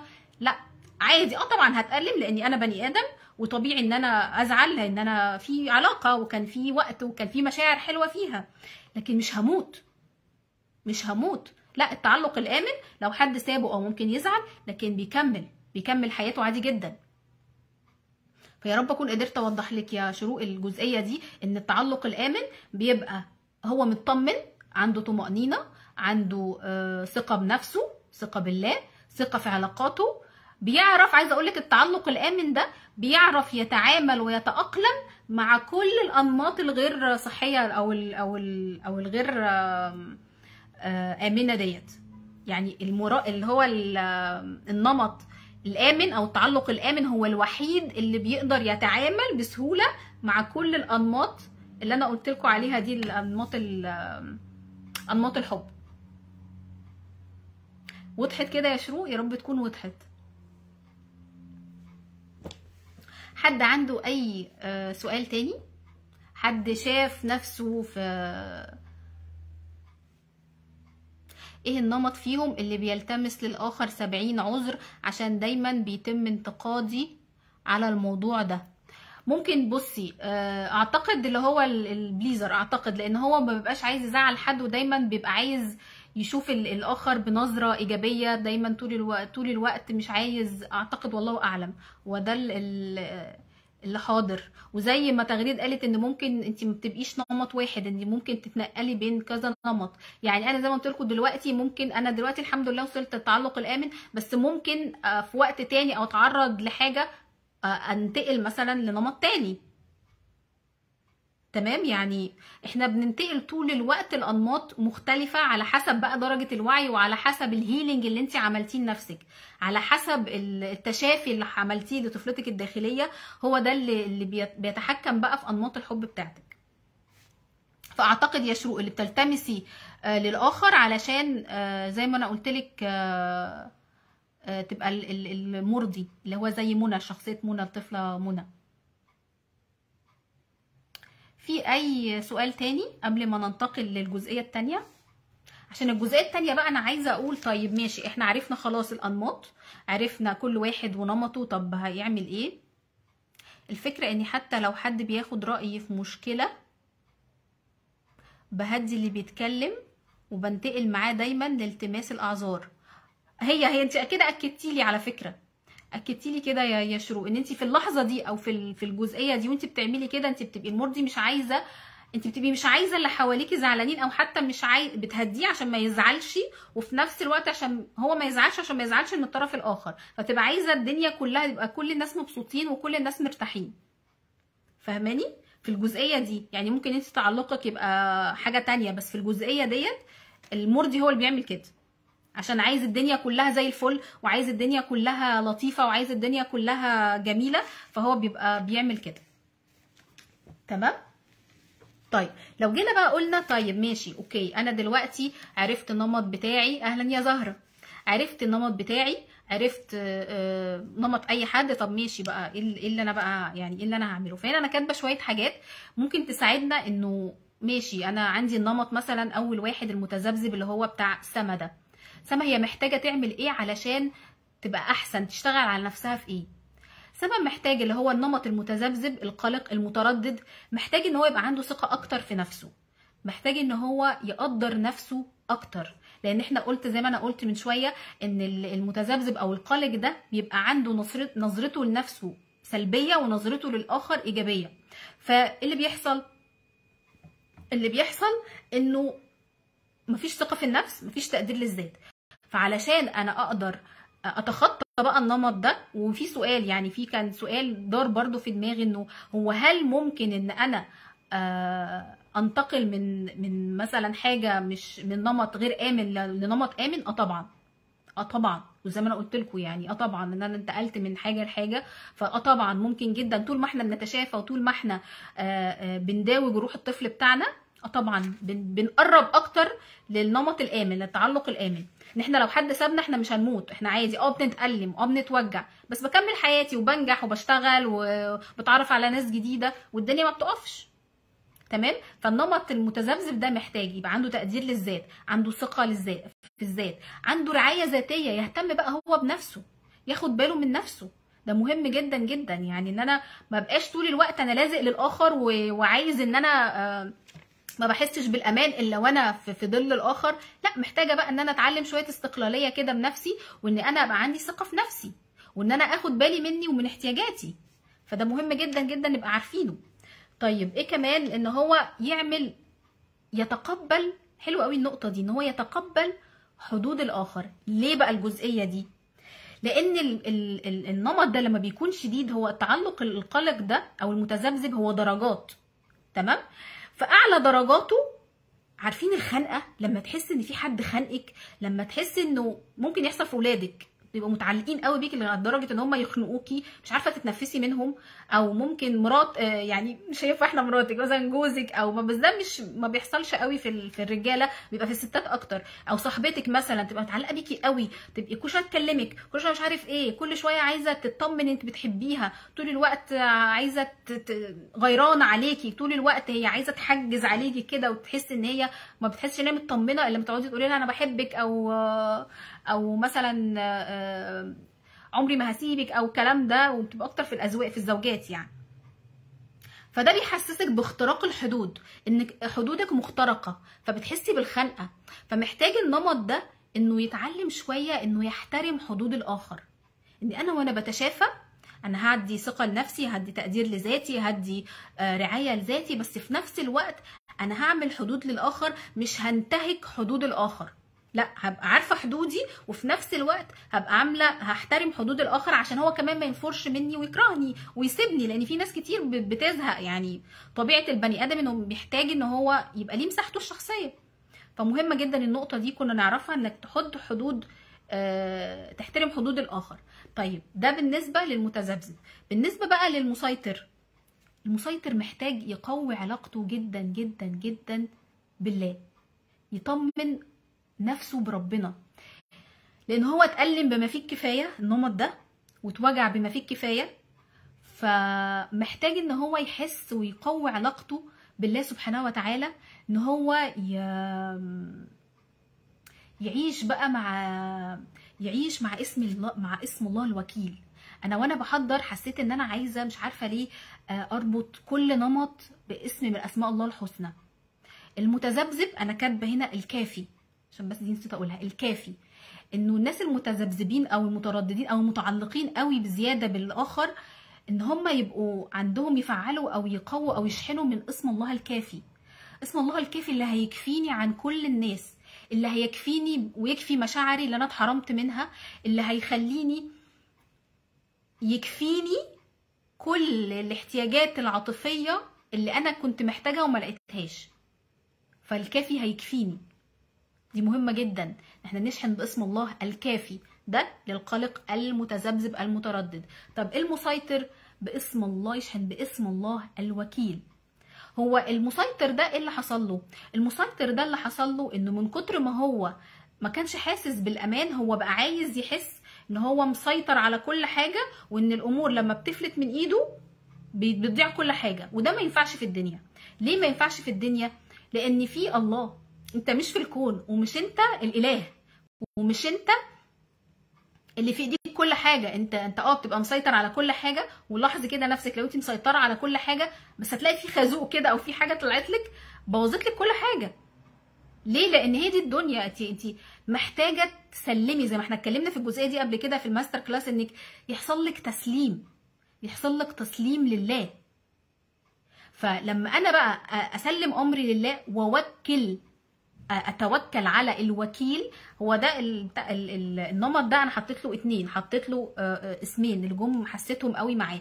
الوكيل علشان انا احس ان انا اتخلى شويه بقى عن السيطره اللي انا كل شويه الطفله اللي جوايا دي متشبثه وماسكه في القوه. لا، انا محتاجه اتخلى، اسيب شويه حاجات كده لربنا سبحانه وتعالى. الوكيل، احس ان انا اتربيت في بيت ما فيهوش حمايه، لكن انا ورايا ظهر، انا ورايا سند. انا مش ظهري للحيطه او مش ظهري عريان، لا، انا ظهري ربنا سبحانه وتعالى. فالوكيل هو اللي هيحسسني بالامان، وهو اللي هيحسسني ان هو معايا، وان انا وكلت امري في كل شيء من اكبر شيء لاصغر شيء. كمان حسيت ان مهمه جدا اسم الله الرحيم. اسم الله الرحيم عشان يطبطب عليا، يطبطب على الطفله اللي جوايا اللي اتأذت كتير قوي قوي قوي، وكانت نفسها حد يحس بيها وحد ان هو يحتويها بس ما لقيتش. فاسم الله الرحيم بيطبطب ويهدي ويحسسنا كده بالامان والاطمئنان اللي الطفل اللي جوانا ده كان حاسس بيه وهو صغير، اللي اتعرض للاذى الشديد. كمان ان احنا نشتغل على حب الذات، مهم جدا جدا، وعلى التعاطف زي ما انا قلت كده في الاول، التعاطف مع نفسي والتعاطف حتى مع المؤذي اللي اذاني. ودي مرحله بتبقى متقدمه، مش لازم توصلي لها في الاول. يعني حتى لو وصلت لها في الاول، لو ما قدرتيش توصلي لها في الاول مش مشكله، عادي، نسامح نفسنا. المهم ان احنا نشتغل عليها، ان احنا نتعاطف مع نفسنا الاول عشان نقدر نتعاطف مع الاخر، لان الاخر اللي اذانا هو كمان مأذي وما عندوش وعي. يعني مأذي وما عندوش وعي، تخيلوا. فاحنا دلوقتي بقى عندنا الوعي ده. طيب لو جينا شفنا تالت حاجه اللي هو المتجنب، اللي احنا قلنا عليه اللي هو الرافض، اللي كان طول الوقت متجنب المشاعر، مش عايز يحس المشاعر. عشان يعالج الحته دي عنده محتاج يبتدي يسمح. احنا دلوقتي فهمنا وحصل لنا ادراك، فاللي عنده النمط ده محتاج ان هو يبتدي يتصالح ويتسامح مع مشاعره، يعرف ان حصل له كبت وقمع لمشاعره نتيجه للظروف اللي احنا اتكلمنا عليها. بس هو مفيش بني ادم بيقدر يعيش جاف قوي كده ويعيش كروبوت. عمرك ما هترتاحي وعمرك ما هتعيشي كانسانه. احنا هيومن، احنا بني ادمين، محتاجين نحب ونتحب، محتاجين المشاعر دي تبقى مفعله في حياتنا، محتاجين ان احنا طول الوقت يبقى في ايموشن في حياتنا مع نفسنا او مع الاخر. وفي الحته دي امبارح كنت باخد محاضره مع الجميله الكوتش مروه خضير، وكنا بناخد في الستوري تيلر. فقالت لك علشان نقدر نحس بمشاعرنا، يعني هقول لكم الحته دي لانها يعني فادتني ونورت عندي حاجه حلوه جدا. ان انت لو انت مش قادر تحس بالمشاعر كمعظمنا، قالت ان هي تبداي تتفرجي على الافلام او المسلسلات او الاغاني او وتوقفي وتحاولي تحسي الشعور، تحاولي تحسي الشعور جواكي واحده واحده، تحسي انك تخلي الشعور يخش جسمك، لان الناس المتجنبين دول بيبقوا منفصلين تمام الانفصال عن جسمهم وعن مشاعرهم. فدي هتيجي بالتدريب، يعني ما نتوقعش كده ان انا النهارده حصل لي ادراك فانا وعايزه اتغير فبكره هتغير، لا، عايزه تدريب وعايزه ان احنا نتعود. فمعلش ده هياخد وقت، بس المهم ان احنا نوعى، يبقى عندنا الوعي ده، ونحاول ونبتدي بقى نمشي في الطريق باذن الله. طيب ان احنا كمان اللي هو الشخصيه المتجنبه دي لما هيلاقي التقبل والاطمئنان من الطرف الاخر، ده بيزود عنده ان هو يحاول يستيب فورورد بقى ويكمل ويبقى يتعامل مع مشاعره. يعني ايه؟ غالب الشخصيات ديت بتبقى شخصيه طبعا احنا ما بنقدرش نتعامل معاها، خلينا صراحه مع بعض، لاننا ما بنبقاش فاهمينهم، وبنبقوا صعبين جدا وبيبقوا جافين جدا، وطول الوقت اوردرز، طول الوقت بيبقوا صعبين. يعني مش قادره اقول غير صعبين، انا ما بحبش احكم على حد، بس هي دي اكتر حاجه انا قادره اقولها يعني عن الناس دي. بس لو جينا دلوقتي احنا بقى، انت كحد عارف لو انت ما كنتش تعرفي المعلومات دي ودلوقتي فهمتيها وعرفتي هو كان محتاج ايه. النمط ده كان محتاج المشاعر، هو محتاج يطمن، كان محتاج يتقبل. فلو انت قدرتي، لو عندك مثلا ابن فرضا، ممكن ما تقدريش تعملي كده مع شريك الحياه ممكن، لكن ممكن تعملي كده مع ابنك. لو انت عندك ابن او ابنه وحصل لهم ان هم بداوا ان هم يتجنبوا وما بقوش، ما بيحبش الاحضان، ما بيحبش البوس، ما بيحبش عارف ايه، كل الكلام ده، محتاجين هو يحس الاول انك مش نافره منه او ان انت مش بتنتقديه، لا، محتاج يحس الاول انك متقبلاه وبتطمنيه، يحس بالاطمئنان ان هو مقبول قبول غير مشروط. انا بحبك زي ما انت، انا فاهماك وفاهمه وجعك، انا دلوقتي قدرت افهم وجعك والمك. فدي مهمه جدا جدا، وخصوصا مع اولادنا وحتى مع نفسنا، ان انا اقبل نفسي. لو انا كنت النمط ده وقفشت نفسي في النمط ده، ابتدي اقبل نفسي وابتدي اطمن نفسي. معلش ابتدي اقول للطفله اللي جوايا معلش، انت اتوجعتي وانت اتحرمتي من المشاعر، بس انا من دلوقتي انا وانت هنبتدي نتعلم ازاي نتواصل مع مشاعرنا، نبتدي نشوف عجله المشاعر، ونبتدي نشوف ايه انواع المشاعر كتير جدا. يعني امبارح من كوتش مروه قالت لنا ان احنا في ست مشاعر هي المشهوره، بعد كده الباقي بقى تعبيرات مختلفه عن المشاعر احنا ما نعرفش عنها حاجه. فمحتاجين نتعلم اكتر عن المشاعر ونتواصل، نعرف ازاي اكتر نتواصل مع مشاعرنا. ولاء بتقول معلش عشان النت بيقطع عندي، هل ممكن واحد يجمع نمطين في نفس الوقت وازاي ده حقيقي؟ انا كنت قلت كده يا ولاء، ان فعلا انه ممكن تبقى عندك اكتر من نمط، مش نمط واحد، على حسب الصدمه اللي تعرضت لها، او على حسب المواقف اللي تعرضت لها في حياتك. فانت ممكن يبقى عندك اكتر من نمط. تتعاملي ازاي؟ انا قلت لغايه دلوقتي ازاي نتعامل مع كذا نمط، اللي هو القلق او المتذبذب والمسيطر، وقلت كمان المتجنب الرافض.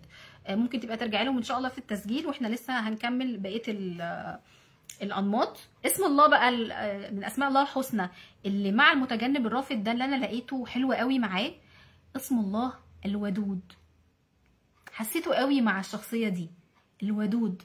لو انا كده يبقى طول الوقت اشحن من اسم الله الودود، الودود اللي كله مشاعر، كله ود، اللي دايما بيتودد لنا باحسانه وبجماله وبرسايله وبنعمه علينا.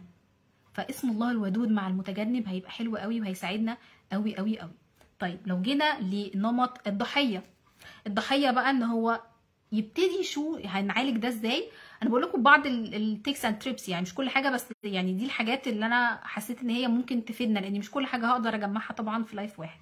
طيب الضحيه ده يبتدي يعرف نفسه الاول، يبتدي يعرف نقاط قوته، لان الضحيه بيبقى شايف ان هو لا حول لي ولا قوه، بيبقى دايما شايف ان هو ما فيش في ايده اي حاجه. فان انا اعرف ان انا في ايدي نقاط القوه بتاعتي، ان انا اعرف المميزات بتاعتي، ان انا اعرف ان انا بايدي اغير الواقع بتاعي، وبايدي وانا في ايدي المسؤوليه انه يشيل مسؤوليه نفسه ومسؤوليه حياته، انه يعرف ان في ايده المسؤوليه. ونرجع لاول لايف كان في الماستر كلاس لما كنت بتكلم عن الجزئيه العلميه بتاعه الكوانتم فيزيكس، ان ازاي احنا اللي بنقدر نصنع الواقع، او ازاي المراقب هو اللي بيتحكم في تغيير الاشياء من حواليه. دي مهم جدا جدا جدا، ودي انا ساعتها قلتها برضو عشان ما نقعش في وعي الضحيه، فهي جات لنا هنا تاني. طيب ايه كمان؟ انه يبقى عنده الرغبه انه عايز يتغير. ما انا لو انا بقى ضحيه ومستسلم للضحيه، لدور الضحيه دي، عشان دور الضحيه ده بيخليني اكتسب عواطف وشفقه الاخر، فانا كده هتغير ليه بقى؟ ما انا كده زي الفل، انا كده دي المكاسب اللي جايه لي من دور الضحيه. لكن لما انا اشوف المساوئ بتاع دور الضحيه، اللي انا مضيع حياتي في ان انا مش عارفه اخرج مثلا من علاقه، ولا ان انا مثلا عارفه اغير حياتي، او حاجه مضايقاني في نفسي، او حاجه في حياتي، لا، انا في ايدي.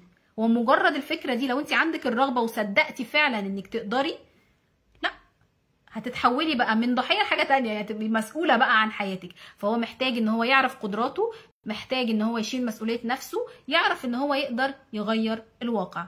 فعارفين في احمد حلمي لما كان بيقول ألف مبروك، تيجي معايا وانا بغير الواقع. فهو عايز يعمل كده، يعني يصدق ان هو يقدر يغير الواقع. كمان يقوي عنده نقطة الاستحقاق، مهم جدا جدا، لان الضحية بيبقى الاستحقاق مضروب في مقتل، بيبقى مدهوس عليه بقطر، ما عندوش اي نوع من انواع الاستحقاق. عشان كده انا حذرت من الضحيه ده في الماستر كلاس جامد جدا جدا، وقعدت اتكلم عليه يا جماعه بلاش وعي الضحيه اللي احنا بنبقى مصدقينه وعايشين فيه ده، لا، محتاجين ان احنا نتغير بقى، محتاجين احنا نعيش ان احنا ناس مسؤوله، احنا كبرنا ما فيه كفايه ان احنا نبقى مسؤولين. فيعلي استحقاقه، يعلي تقديره بذاته، يعلي ثقته بنفسه، مهم جدا جدا ده لوعي الضحيه. طب وعي الضحيه ده يا ترى اسم ايه من اسماء الله الحسنى ممكن يقويه ويشحن منه؟ لما قعدت افكر كده لقيت اسم الله القيوم. القيوم جميل، من اجمل برضو اسماء الله الحسنى القيوم، القائم على شؤون عباده. لو انا كضحيه حاسه ان انا ماليش اي حول ولا قوه ولا كل الكلام ده، فانا استمد القوه من القوي ومن القيوم. فممكن القوي برضو جات لي دلوقتي، والقيوم، يبقى القوي والقيوم. طيب لو جينا لاخر حاجه اللي هو المرضي، يا ترى المرضي ده محتاج يعمل ايه؟ محتاج يحط حدود، محتاج يحط حدود لنفسه، لان الناس البليزر دولت يا جماعه ما بيعرفوش يحطوا، معظمهم ما بيعرفوش يحطوا حدود، لان هم طول الوقت بيضحوا برغباتهم وباحتياجاتهم عشان الاخر، عشان يشوفوا كل اللي حواليهم تمام وزي الفل. فايه اللي بيحصل؟ ان انا ما عنديش حدود، وبيبقى حدود المنتهكه، وكل الناس اهلا كل الناس، ونظام اهلا كل الناس ده ما ينفعش. محتاجين احنا نحط حدود لنفسنا قويه، او حدود صحيه يعني. تمام. طيب محتاجين ايه تاني البليزر؟ مش عارفه النهارده السماعه عملها. محتاج يعرف يقول لا. عندنا وعي مش وعي الضحيه بقى، المرضي ما بيعرفش يقول لا. ليه؟ لانه طول الوقت بيخاف يقول لا عشان الاخرين ما يزعلوش منه. لا، ما انا لو قلت لا مش عارفه مين هتزعل، ما انا لو قلت لا فلان هيقول عليا وحش، ما انا لو قلت لا مش عارفه هيتجنبوني ويزعلوا مني والكلام ده كله. فمحتاج يتعلم يحط لنفسه حدود. بتاع مش عارفه اجيبها السماعه دخلت في الطرحه. تمام خلاص، خلينا بالسماعه دي. محتاج ان هو يحط حدود. وتاني حاجه ان هو زي ما قلت يعرف يقول لا. ايه كمان؟ محتاج قوي قوي قوي يحط نفسه اولويه نمبر 1. انا الاول بعد كده الاخر، عشان انا لو عرفت اتبسط انا هعرف ابسطكم، مش اجي على نفسي وادوس على نفسي بقطر عشان انتوا تبقوا كويسين.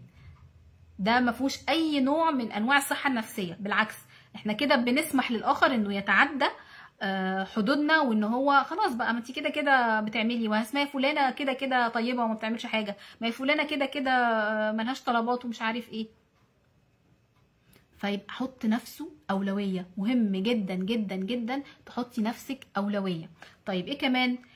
انك تحرري نفسك من برمجه التضحيه. الناس دي زي ما انا قلت لكم هي بتضحي برغباتها وباهتماماتها عشان الاخر. لا، محتاج بقى ان اتحرر من البرمجه دي. لا، انا يعني ممكن في فرق بين التضحيه وبين ان انا ابقى اللي هي الايثار. الايثار تمام على عيني وعلى راسي، وربنا قال عليه وصى بيه للاثار، ويؤثرون على انفسهم ولو كان بيهم مش عارفه بيهم خصاصه او كده، سامحني يا رب يعني استغفر الله العظيم مش فاكره قوي، بس يعني ده المعنى، انتوا اكيد عارفين الايه ديت. تمام. فوعي الضحيه، وعي التضحيه دي، او ان انا برمجه التضحيه دي محتاجه قوي ان انا اتخلص منها. اؤثر الاخر بس مش طول الوقت، محتاجه انا وقت تاني. دلوقتي انت في موقف محتاجه ان انا اؤثرك على نفسي، بس في مواقف تانية انا باخد بالي من نفسي. الاخر محتاج دعم، محتاج تعاون، لكن مش ان انا مش موجوده. يعني هنا برضو اخر حاجه بيقول لك ان انك تسعد اللي حواليك مش مسؤوليتك. والله مش مسؤوليتك خالص على فكره، هو كل واحد مسؤول ان هو يسعد نفسه، لان السعاده او السعاده قرار، مش ان انت هتفضل افضل انا اعمل كل حاجه وافضل ابسطك طول الوقت وافضل طول الوقت عايزك تبقى زي الفل، وانا فين في القصه دي كلها؟ وبتحصل مقاسي من كل القصص دي، تفضل طول الوقت تدي تدي تدي وفي الاخر تاخدي على عينك وتحسي ان انت دي كل اللي اديتيه ما راح هدر. ليه؟ لانك ما قدرتيش نفسك، لانك ما اسعدتيش انت نفسك الاول وما حطيتيش حدود لنفسك انت الاول.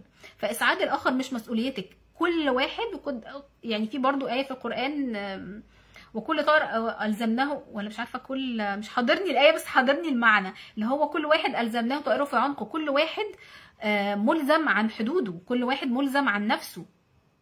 فانت مش هتيجي تغيري قناعات حد او تبسطي حد طول الوقت، لا.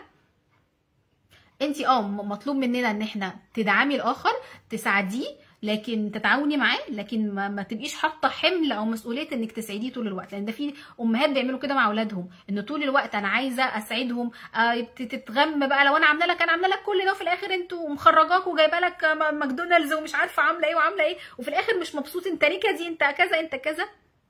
انت عملتي اللي عليكي، لكن ما انت مش مطلوب منك ان هو يبقى مبسوط، انت مش مسؤوله عن مشاعرك، كل واحد مسؤول عن مشاعره. واخر حاجه في البليزر ده اللي هو اسم الله اللي انا قعدت ادور عليه وحسيت ان هو ممكن يبقى مناسب. اسم الله الواحد الاحد. الواحد الاحد. الواحد الاحد هو ده الوحيد اللي احنا مطلوب مننا ان احنا نرضيه. مش مطلوب مننا ان احنا نرضي كل الناس، مش مطلوب مننا ان احنا نسعد كل الناس، المطلوب مننا ان احنا نرضي الواحد الاحد اللي هو الله. فاحنا لما نشهد من الواحد الاحد، انا هبقى كل همي وكل تركيزي ان انا ارضي الله الواحد الاحد، مش اي حد تاني. ان انا اخد بالي من نفسي، اقدر ابقى متعاونه مع الاخر، ان انا اساعده، ان انا هبقى جميله برضو ولذيذه، وان انا اساعده واعمل له كل حاجه. لو حد عايز مساعده ابقى اول حد اساعده، لكن مش هبقى دايسه على نفسي كده وعامله خدي مداس زي ما بيقولوا كده للناس، وكل من هب ودب كده بيدوس عليا وانا عادي عشان تبقوا مبسوطين. لا، في فرق بين الحالتين. يا رب ان شاء الله باذن الله. بالظبط يا شروق، بالظبط. ممكن برضو ده كانت رؤيتي انا لاسماء الله الحسنى لكل نمط من انماط الحب. ده اللي انا حسيته وانا بحضر. ممكن انت مثلا تحسي لو انت النمط بتاعك مثلا اي حاجه، المسيطر مثلا، انا قلت الوكيل او الرحيم، انت ممكن تشوفي اي اسم تاني، انت حره، دي برضو احساسك. هو الفكره ان احنا نحس بالسند والظهر والشحن من الله، مش من اي حد تاني. ونعرف ان احنا لو فقدنا اي حاجه واحنا صغيرين، ان هو الوحيد اللي هيقدر يدينا الاحتياجات ديت، ان هو الوحيد اللي عنده العوض وعنده السند وعنده الحب الحقيقي، الحب الغير مشروط، الحب التقبل الغير مشروط اللي احنا كلنا محتاجينه وما لقيناهوش في اللي حوالينا. فاحنا التقبل الغير مشروط والحب الغير مشروط هنلاقيه مع الله سبحانه وتعالى. فناخد بالنا كويس جدا جدا. انت لو انت عايزه تغيري حاجه، فانت هتغيريها بعلاقتك بالله. هنرجع تاني زي ما انا قلت برضو في الماستر كلاس، ان احنا اي حاجه محتاجه نظبطها، علاقتنا بالله اولا ثم علاقتنا بنفسنا. فبصوا كل ما بنروح موضوع تعلق، موضوع مش عارف ايه، موضوع تغيير، موضوع ايه، هما الحاجتين دول، علاقتنا بالله وعلاقتنا بنفسنا، تبقى علاقه صحيه ونبقى متصالحين مع نفسنا وحابين نفسنا ومتعاطفين مع نفسنا ومع الاخر ورحماء بنفسنا وبالاخر. محتاجين ده قوي عشان بس ما نبقاش احنا، عشان ممكن اول ناس ما تعرف كده فابقى خلاص بقى انا مش هاجي وانا مش هعمل لكم لا، برضو مش قصدي. ممكن ده في الاول تبقى عندك تذبذب، بس بعد كده يحصل فيه توازن، انه تعرفي لا احنا بنعمل كده، نبقى رحماء بنفسنا وبالاخر. وبرده تحطي حدود. مش معنى برضو ان انا مع المتجنب مثلا بقولك لو زوجك متجنب محتاج تتقبليه او محتاج ان انت تطمنيه او كده، بس افرضي هو بيأذيكي، لا محتاجه انت تحطي حدود وتحمي نفسك. فهنا لا ضرر ولا ضرار، عشان بس تبقى واضحه وتبقى باينه جدا انه انا هنا بتكلم لا ضرر ولا ضرار. احنا هنا عايزين نبقى نوصل لاحسن مرحله من الصحه النفسيه مع نفسنا اولا، ثم مع الاخر. وتاكدي ان اي حاجه انت بتعمليها تصليح بتعمليه جواكي هينعكس براكي. واخر حاجه عايزه اختم بيها، كان في كده حاجه فيديو شفته على اليوتيوب، مش فاكره اسمه، حاجه دهمان كده، حد عمل حاجه حلوه عجبتني قوي، عايزه قلت اعملها لكم عشان توصل لكم الفرق ما بين التعلق الامن والتعلق الغير امن. طبعا التعلق الامن لما شروق سالتني انا قلت لها يعني ايه هو التعلق الامن، والتعلق الغير امن هما ال5 انماط اللي انا قلتهم طول المحاضره. طيب هو جاب ايه بقى الراجل ده، الدكتور ده اسمه حاجه دهمان بس مش فاكره اسمه ايه، جاب لك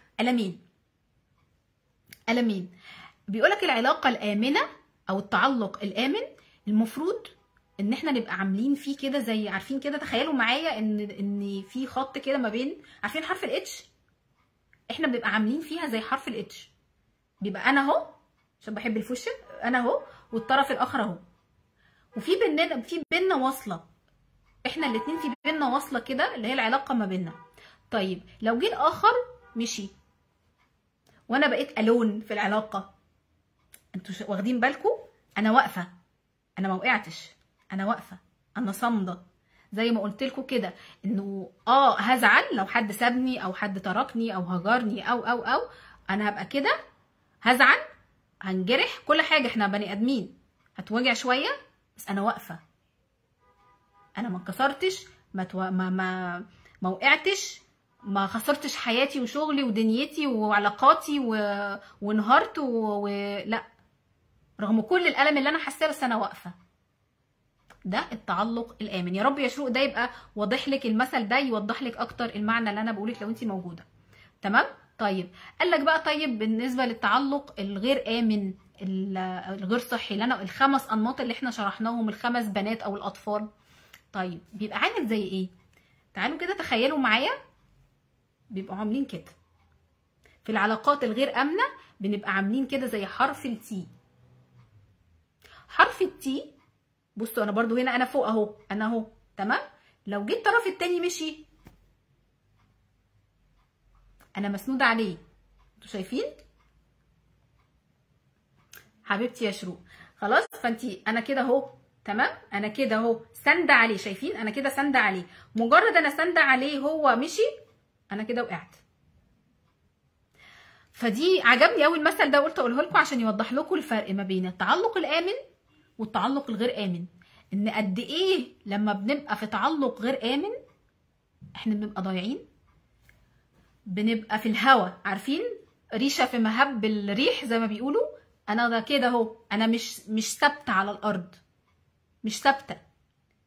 فمحتاج دلوقتي مننا ان احنا لو كل واحد عارف النمط اللي هو فيه، محتاجين قوي بقى ان احنا دلوقتي حصل لنا وعي وادراك بالنمط بتاعنا، قلنا التيبس اند تريكس صغيره كده، نقدر نتعامل ازاي مع كل نمط فيهم، عرفنا اسم الله اللي ممكن نشحن منه. محتاجه بقى كل واحد مننا يتوسع اكتر، يقرا اكتر، يفهم اكتر، يدرس اكتر. طب انا اتعامل ازاي مع النمط بتاعي لو انا لسه، طب انا مش عارفه اتعامل، ياخد تحرير مشاعر، لان في ناس مثلا اللي اتعرض للنمط المسيطر او هو نفسه بقى مسيطر، هو بقى عنده ذاكره جسد صعبه جدا، فمحتاج ان هو يتحرر منها. الناس اللي هو التجنبي، الشخصيه التجنبيه او المتجنب سواء الرافض او الخائف، هم اتعرضوا، الرافض ده اتعرض لكبت مشاعر، هو محتاج يعمل تحرير مشاعر، ان ذاكره المشاعر عنده متبهدله. الخائف اللي هو المتجنب الرافض هو اتعرض للاثنين، ذاكره الجسد والمشاعر عنده مضروبه، فمحتاج نعرف نعالج ده بقى. لو انا دلوقتي عندي المشاكل دي، طب انا هعمل معاها ايه؟ لو انا مثلا مش هيكفي عندي ان يبقى عندي ثقه ولا الكلام ده كله، ولا هعمل ايه؟ انا محتاجه عندي وجع دفين حقيقي، محتاج ان انا اتعامل معاه، اعمل ايه؟ محتاج ان انا اداوي بقى الجروح ديت، اتعامل مع الطفل الداخلي، اغوصله، اروح له كده في الاعماق واتعامل معاه بتمرينات مختلفه مع ناس متخصصه. عندي مشاعر، اروح اعمل تحرير مشاعر. عندي مش عارفه حاجه في الجسد، اروح اشوف مين بيتعامل معاها واتعامل معاها. ما اسيبش نفسي كده، عشان احنا دلوقتي ناس مسؤوله. احنا ناس مسؤوله سواء عن ازواج او عن ولاد، وده اللي يهمني جدا جدا، الولاد. اهلا كوتش انوس حبيبتي. احنا مسؤولين دلوقتي عن اولاد.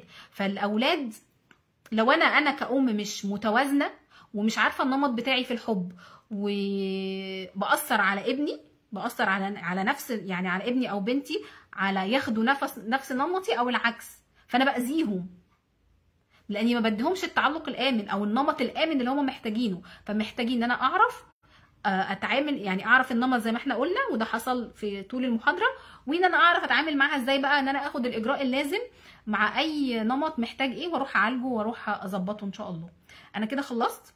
لو في اي سؤال، اي تعليق، اي حاجه. حبيبتي يا نوسه حبيبه قلبي، محتاجه قوي ان انا اعرف الرياكشن بتاعكم ايه. كانت المحاضره لذيذه، كانت صعبه، كانت ايه يعني؟ محتاجه اسمع منكم بقى. انا اعتبر خلصت، عشان هقول اخر حاجه، هقول نتيجه الطلب اللي انا طلبته، او المسابقه اللي انا قلت ان كل واحد يشير او كده. فقلنا في 4 اشخاص هيكسبوا، بس في تعديل بسيط، لان انا زي ما قلت لكم اجلت الماستر كلاس بتاع الجذور لظروف شخصيه لبعد العيد ان شاء الله باذن الله. فالمقعد اللي انا كنت هديله فهدي بداله جلسه 1 تو 1 ان شاء الله باذن الله. فانا بتهيألي مش كل الناس موجوده، بس انا هقول هم بقى يشوفوا ان شاء الله اللايف ويعرفوا، او ممكن اكتب لهم يعني باذن الله. كويس كنتش الناس ده حتى عشان انتي فايزه معايا حبيبتي. ومش بس ان هم اكيد يا حبيبتي ان شاء الله. اتمنى طبعا تتفرجي ان شاء الله باذن الله، تقولي لي رايك.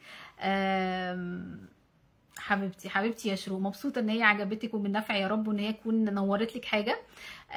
عايزه كمان لو حد عنده سؤال قبل ما اقول بقى مين الفاز وكده، بس عايزه يعني اسمع منكم. انا النهارده ما سمعتش حاجه منكم خالص، انتوا بتسمعوا اكتر، فعايزه اسمعكم انا دلوقتي. ايه الدنيا عندكم؟ اي سؤال؟ انطباعكم عن المحاضره؟ يعني قولوا لي كده الدنيا معاكم. هستنى كده ثواني لو في اي تعليق. مش عارفه هل مفيش تعليقات ولا انا اللي مش واصل لي. حبيبتي يا نوسه،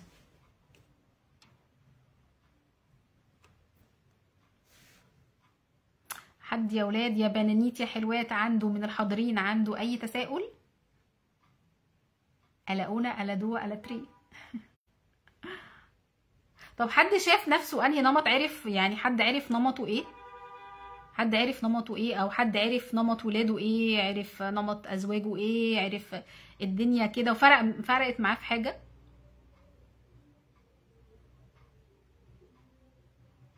حبيبتي يا لولو شكرا يا قلبي. انا برضو والله توقعت انك هتنامي عشان مدرسه وكده يعني، صحيان بدري. حبيبتي تسلمي لي يا قلبي، وانا مبسوطه جدا من نشاطك، ما شاء الله عليكي يعني. جميله يا لولو، تسلمي لي. ولا اختي على فكره، بس هي مجتهده جدا ما شاء الله، وبتشير ومش عارفه بتجاوب على الاسئله، ونشيطه ما شاء الله في الجروب وعلى الصفحه، وجميله. ربنا يبارك لي فيك يا رب. طيب كده مفيش حد عنده اي تساؤل ومفيش اي تعليق. يا رب اكون ما ضايقتكوش في حاجه. صمتكم ده قلقني. طمنوني عليكم يا بنات، يعني عايزه اطمن عليكم. بس انا حاسه كده يا شو برضه، حاسه كده ممكن تبقي حاجه كمان يا شوشو، يعني مش بس البليزر. حبيبتي يا اماني يا رب بالنفع. انا عشان كده حاسه ان انتوا ساكتين، يعني كان كل محاضره كان في تفاعل اكتر معايا. النهارده حاسه ان انتوا في صمت كده، وفي عارف اللي هو عارفين كده، اللي هو تيز، اللي هو صوت صرصار الحقل، اللي هو مفيش حد خالص. فده يعني مش عارفه، خايفه اكون ضايقتكم او حاجه، بس يعني والله المعلومات دي مفيده جدا. والوعي ده، انا مش بقول بس معلومات، ده ادراك ووعي مهم جدا نبقى عارفينه وعلى وعي بيه، عشان نقدر نكمل بقى حياتنا ونصلح اللي نقدر نصلحه ان شاء الله في علاقاتنا باذن الله ان شاء الله. عفوا يا اماني، عفوا يا حبيبتي. انتي برضو يا لولو البليزر تمام تمام. احنا بقى عرفنا وعرفنا هنصلح ازاي او هنظبط ازاي ان شاء الله. طيب كده في كان عندنا اربع مقاعد او اربع يعني هدايا. في كده اتنين، انا مش عارفه نور مش موجوده معانا النهارده اعتقد. فاول حد يعني كسبت معايا جلسه 1 تو 1 هي نور سيد. جميله نور ومتفاعله دايما بالظبط يا كوتش انوس. طبعا هي بس عارفه الاول الواحد بيتصدم، عارفه لو في الاول. حبيبتي يا شوشو حبيبتي، اهلا يا اسماء، اهلا يا حبيبتي. هو الواحد الاول انا عارفه، انا برضو عايزه اقول لكم، وانا والله العظيم وانا اول ما عرفت الوعي ده او المعلومات دي انا برضو كنت بتصدم، عارفه كنت قلبي بيوجعني قوي وافضل افتكر بقى كل المشاهد وكل الاشخاص ومش عارف ايه وايه وايه. بس بعد كده حسيت انه الحمد لله ان الواحد عرف، يعني الواحد عرف ان هو. حبيبتي يا نوسه هي مش موجوده اعتقد النهارده لانها ما علقتش خالص النهارده، فيعني اكيد ان شاء الله لما تسمع اللايف هتعرف باذن الله. الله يبارك فيكي يا حبيبتي. فبتبقى الاول فعلا والله يا كوتش ايناس فعلا تبقى صدمه، بس بعد كده بقيت بحمد ربنا انه حقيقي انه الحمد لله ان الواحد كان عايش معمي، ما كانش فاهم حاجه ولا عارف حاجه، لكن بعد ما عرفنا على الاقل دلوقتي احنا فهمنا، فنقدر ان احنا نعمل ايه، نقدر نعالج بقى، نشوف ايه طرق ايه طرق العلاج ونبتدي نسلكها. لكن الاول ما كانش عندنا اي وعي بالعلاج، ولا كان عندنا، كنا ماشيين كده باللي هو الروبوت او ماشيين كده باللاوعي. فاكرين المقوله اللي انا بحبها وبعشقها جدا جدا، انا قلتها لكم كذا مره في الماستر كلاس، ان الناس نيام الناس نيام فاذا ما ماتوا انتبهوا. احنا كنا نعتبر نفسنا قبل ما نعرف المعلومات او الوعي ده كنا نيام، دلوقتي احنا بقينا صحينا، احنا دلوقتي عينينا فتحت، فبدانا ان احنا نفهم نفسنا عشان نقدر نعالج ونداوي نفسنا ونلحق ولادنا بقى. يعني ما تلاقي حد من ولادك بيعمل اي تصرف من الحاجات دي، نمطه في الحب اي نمط من اللي انا قلته، من الخمسه اللي انا قلتهم، ساعتها تقدري تقولي لنفسك ان اقدر ازاي اتعامل مع ابني او مع بنتي واقدر الحق نفسي انا الاول واتعامل مع نفسي انا الاول، عشان انا الاساس وهم مرايه ليا، وبعد كده ابتدي ان انا اظبط بقى مع ولادي ان شاء الله. تمام. فاول حبيبتي يا شروق، ده حقيقي.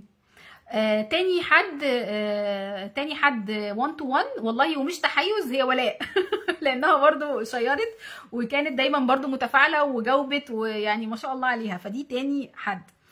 في مقعدين بقى التانيين اللي قلت لكم 50% 1 تو 1 هديه لكوتش ايناس، لانها برضو شيرت وكانت ما شاء الله عليها برضو في التعليقات والحاجات، ربنا يبارك لي فيك يا رب. واسراء علام برضو شيرت، وانا ابريشيت ده جدا جدا منها، وبرضو متفاعله.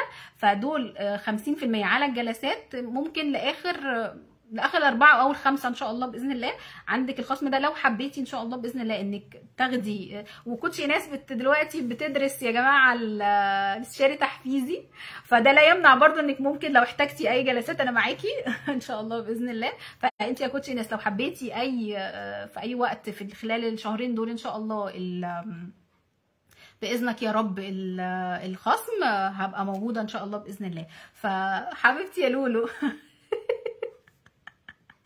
حبيبتي، وميرسي جدا جدا لكل اللي عمل شير وكل حد علق وكل حد كان بيتابع.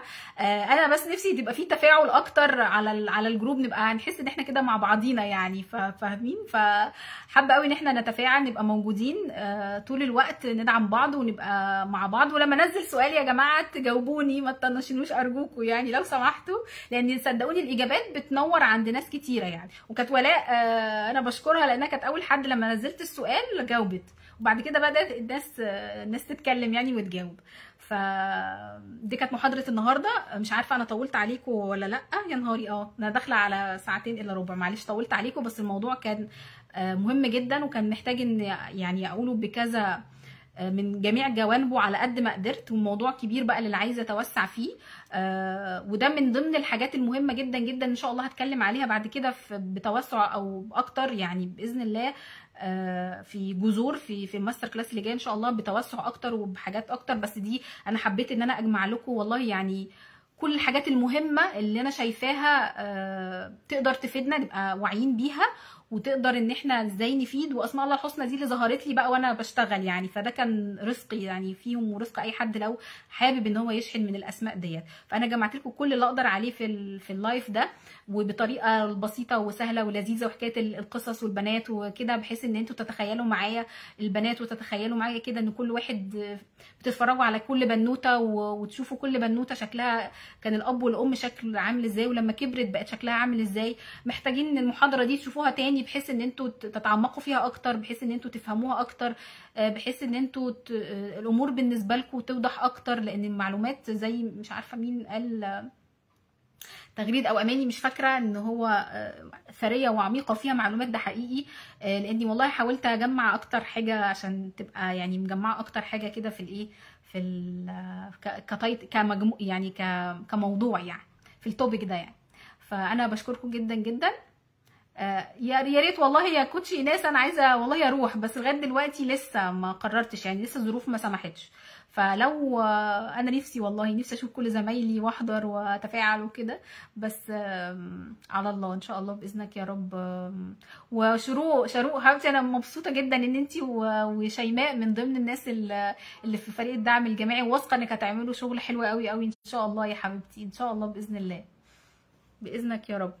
انتي بتقولي لشروق تمام يا اندوش حبيبتي، جايه متاخر كالعاده، بس نورتيني يا قلبي وهكلمك. كويس ان انتي جايه عشان هكلمك بعد اللايف عشان اطمن عليكي حبيبتي. حبيبتي يا كوتش ايناس تسلميلي. حد عنده يا جماعه اي سؤال او اي حاجه قبل ما امشي؟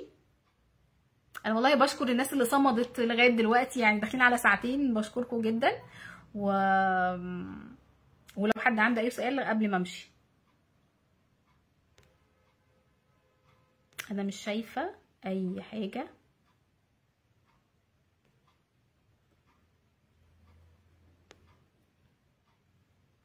مفيش كده خلاص.